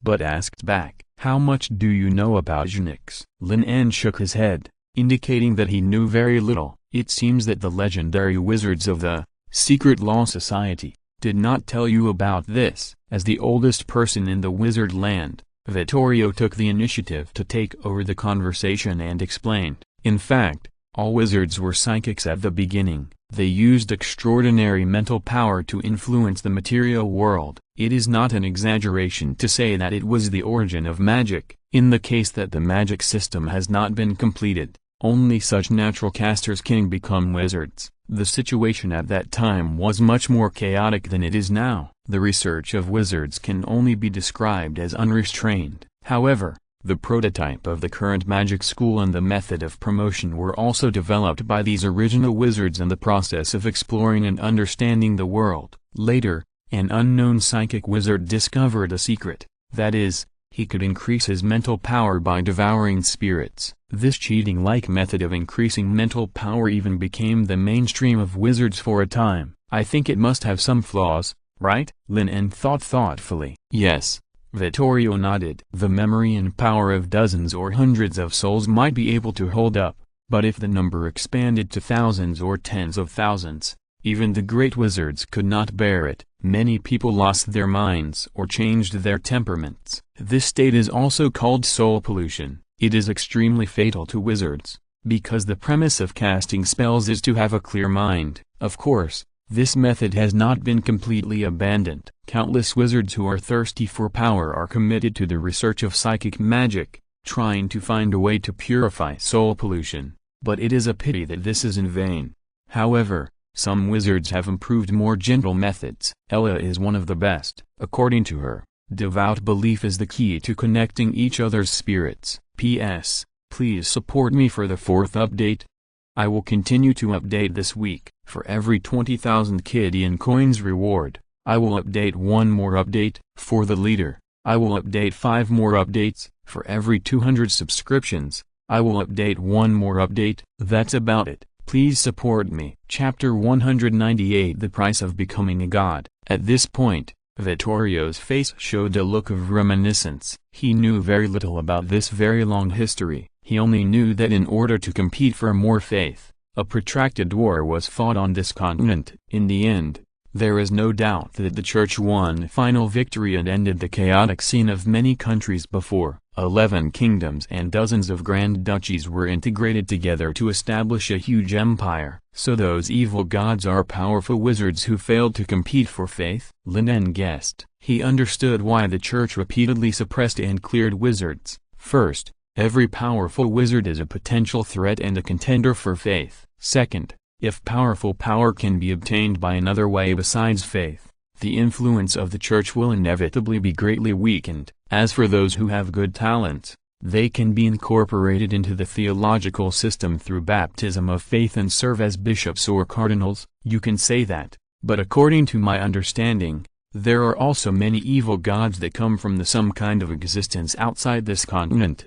Vittorio's expression became a little solemn, and he continued to explain soon. In short, psychic magic is a shortcut to gain power, but it is also honey wrapped in poison. It will make people immersed in the rapid increase of power. Even this kind of faith method is not flawless. Those evil gods try to use the connection of faith and harvest the souls of devout believers to increase their own power, and they will inevitably be affected in the process. Its horror lies in that it will subtly affect the object of faith. After all, because believers believe in the gods in their own minds. So far, Vittorio has not heard of any method that can completely eradicate this soul pollution. Personality modification? Lin En shuddered. In other words, the price of rapid increase in power is to lose oneself? The fate of the evil wizard Merc is the best demonstration. As his power gradually increases, his image becomes closer to the elemental spirit, and his temperament will also change greatly, even the one honored by the Holy See. Lin En wanted to say, Ella, but thinking that Vittorio had stopped Cosimo from saying the other party's full name, he quickly changed his words. Is that person no exception? Maybe. Vittorio shook his head. She has walked deeper on this path than anyone else. Hundreds of years have passed since she won the War of Faith. No one knows what state she is in now. The only thing that can be imagined is that her power must have grown to an extremely terrifying level. Trev on this side gave a positive answer. I think even that person couldn't completely solve this problem. Otherwise the wizard land would have been wiped out long ago. It is precisely because of this that the Magic Council has strict requirements for the research of psychic magic, and this restriction reached its peak after the tragedy caused by the School of Psychic. Facts have proved that wizards who are unable to advance due to their talents can do anything. What about source of magic? I heard that the wizards of Greenreal use this potion to break their own limits and improve their mental strength. The materials used to make it contain something called spiritual essence. Is it also through the method of fusion of souls to complete the promotion? Lin En couldn't help but ask. No, ectoplasm is not completely equivalent to the soul. It is only the remnant of some psychic power and magic power. It is relatively safe, but it cannot be taken continuously. It needs to be used with the corresponding magic potion to effectively utilize its power. Trev explained. Thank you for your answer, Mr. Speaker. Lin En nodded, feeling relieved. Then Trev asked about the recent situation of the secret society. In a veiled way, the pressure from the church was too heavy, and the land of wizards alone was not enough to compete with it. Lin En was naturally clear about Trev's little thoughts, and did not make any guarantees. He just evaded and said that the legendary wizards of the secret society were basically focused on studying magic, rarely interfering in the affairs of the outside world, and not even necessarily on this continent, but he might be able to contact some colleagues who were willing to resist the church. The next day, in order to clear the haze brought by the evil god incident, an extremely grand celebration ceremony was held in Greenreal City. Raphael and others who captured the Messenger of Doom, Cosimo, and successfully delayed August, undoubtedly became heroes who saved Greenreal City. Almost everyone in the team received a Morning Star Medal. As the biggest contributor, Lin En was nominated for the Silver Moon Medal alone. It can be seen that it is not easy to get the highest honor award in the wizard land. Lin En estimated that it would be almost impossible unless he killed August alone. Fortunately, Lin En didn't care much about these honors. What made him most happy was that the parliament approved his application and was willing to give him a new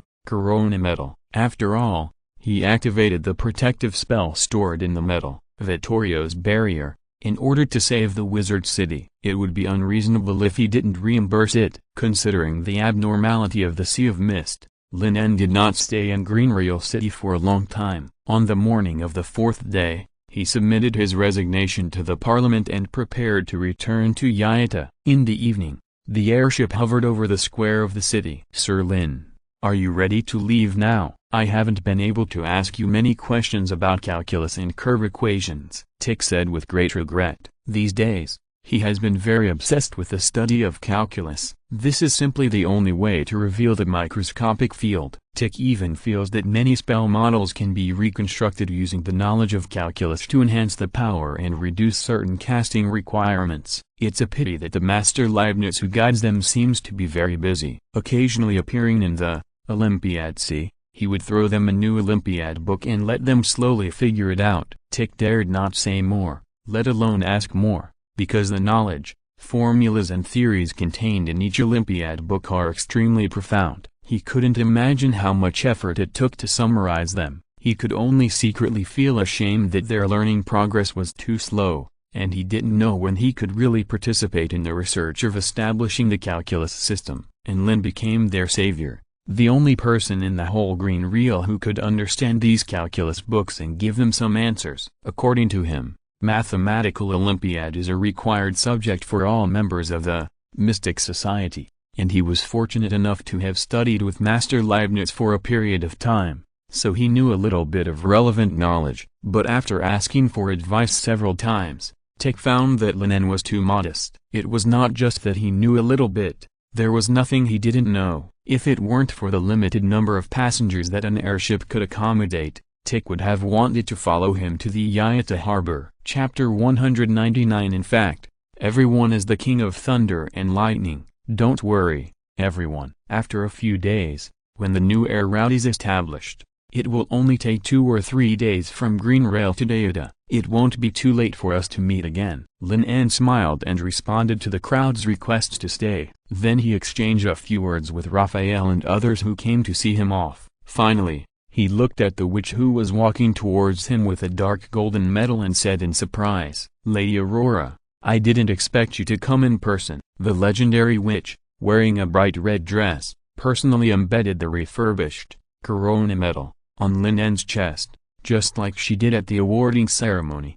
Vittorio is busy repairing the lost mist, and Herve also needs to deal with some things, so I can only do it for you, Aurora said with a chuckle, and then took out a magic book and handed it to Lin En. "This is what you want." Lin En took it. It was a very thick magic book, made of leather from an unknown monster. There were a few characters written on the cover: visual control and magic illusion. "Please come here in person, Lady Aurora." Lin En thanked him. He was very interested in the magic called real illusion, so he asked the parliament for a book on illusion, intending to find time to learn about it. "By the way, I have another question. Why did you set up the magic formula on me?" Lin En was very puzzled about this. He and Aurora had no intersection and were not familiar with each other, so he really couldn't understand why the other party would make such a move. If it was just to keep a backup before leaving Greenreal City, wouldn't those wizards of the prophecy school be more suitable than himself? And what does the brown star mean? Let's talk about these questions when we meet next time. Aurora smiled, seeing that the legendary witch was keeping it a secret and refused to reveal anything.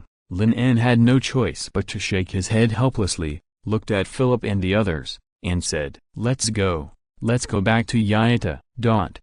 For 2 consecutive days, Lin En and the others spent time on the airship. Although flying was very interesting, after several experiences, the process of sailing became a little boring, except for the occasional need to use magic to drive away the wind birds that were attracted. Only a few sparse clouds could be seen in the sky. However, not every day was so smooth.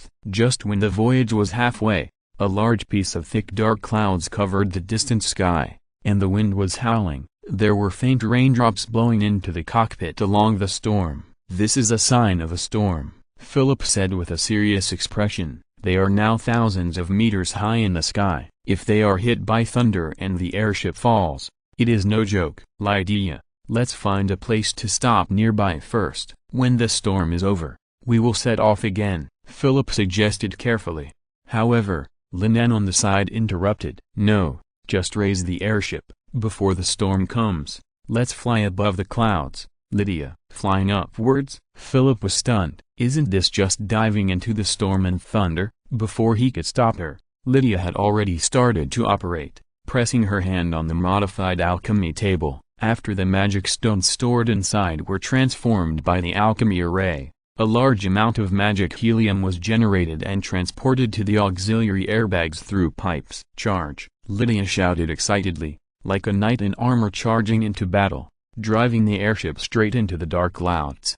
The surroundings soon became pitch black, and you could vaguely see fine lightning flashing through the dark clouds in the distance. The huge airbags made Philip tremble with fear, and he added several layers of protection to himself without hesitation. This crazy girl. Philip couldn't help but curse. He didn't think it would be safe to do so, but since Lin En insisted on doing so, he had no choice. Lin En was not worried. The airbag was now powered by helium, which was very safe. Moreover, the dark clouds had just formed. As he expected, the airship flew through them safely and soon broke through the barrier of the dark clouds. It was as if they had arrived in another world in an instant. The strong sunlight shone again, and the storm that had originally enveloped the sky suddenly disappeared without a trace. Philip stared at the sun above his head in a daze. The scene just now seemed like a dream, which was unbelievable. "What is going on, Professor?" Johnny asked in surprise. "The height of the storm cumulus cloud layer is generally about 1,000 to 2,000 meters. As long as we cross this distance,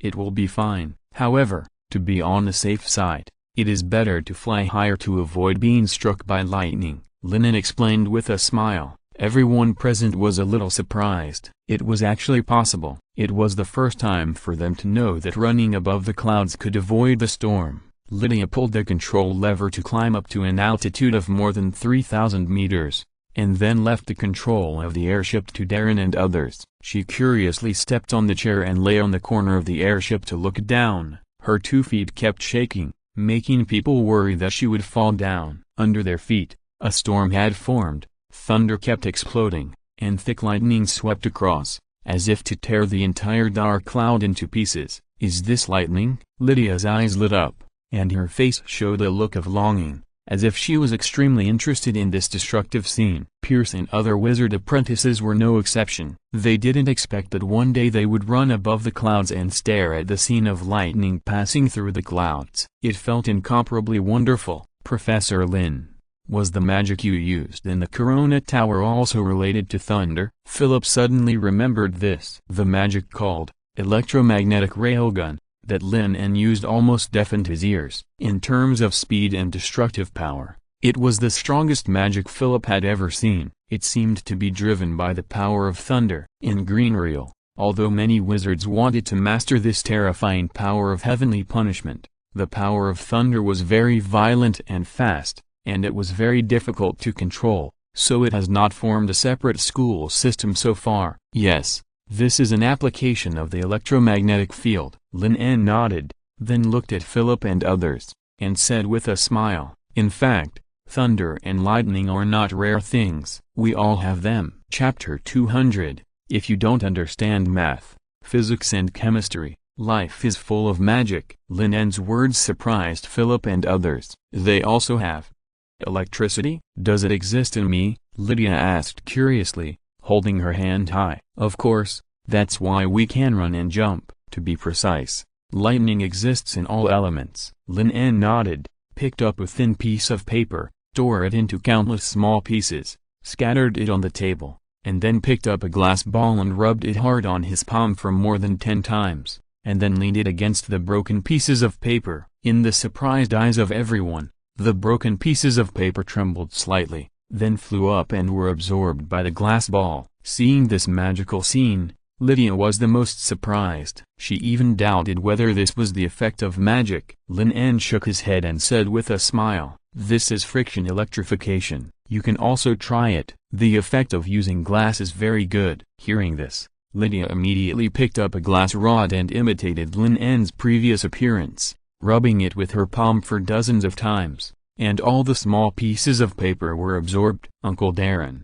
I learned magic." Lydia was so excited that she couldn't express it in words. She held the glass rod high and shouted excitedly to the halflings who were controlling the airship in the distance. Darren and others were also amazed after seeing Lydia's results. Rubbing an object with your palm can temporarily give it the power to control lightning and absorb things for them. This is no different from magic. Looking at this scene, Lin En didn't know whether to laugh or cry, and couldn't help but recall the famous saying in his mind, "If you don't understand mathematics, physics and chemistry, life is full of magic." Johnny, Alok and others began to experiment curiously. "Professor Lin En, what is going on? Why is there an adsorption force on these things? Is it the power of thunder?" Philip couldn't help but ask. In fact, he was no less amazed. Compared with those apprentices, he understood how difficult it was to master the power of thunder. After Lin En said that, how come this thing seemed to be everywhere?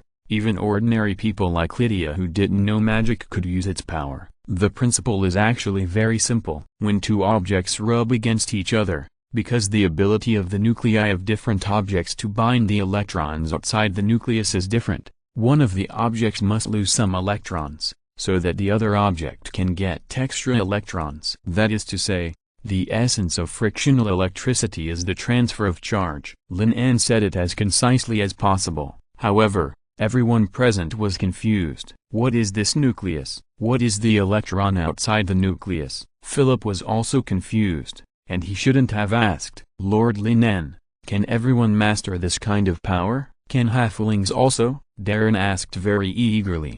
He just heard Lin En say, "Everyone has electricity in their bodies," but he understood it as everyone can learn lightning magic. How is this possible? Alok and others shook their heads with a sneer. In their opinion, it should be a natural law, just like a person will automatically fall to the ground after jumping up. According to Professor Lin En's theory, this is the influence of the planet's gravity. In a sense, the continent under their feet casts a very powerful force field magic. This frictional electricity is probably based on the same principle. So this planet is also a powerful electric wizard? I'm afraid it won't work with real magic. If you mean using the power of electricity with some knowledge and tools like what we did just now, then of course it can work, Lin En said with a smile, and he also made a promise to them. If you have enough knowledge, you might be able to use some instruments to replicate my electromagnetic railgun. If it is used to its full power, it will be comparable to legendary magic. Everyone present looked at Lin En with strange expressions. This was too exaggerated.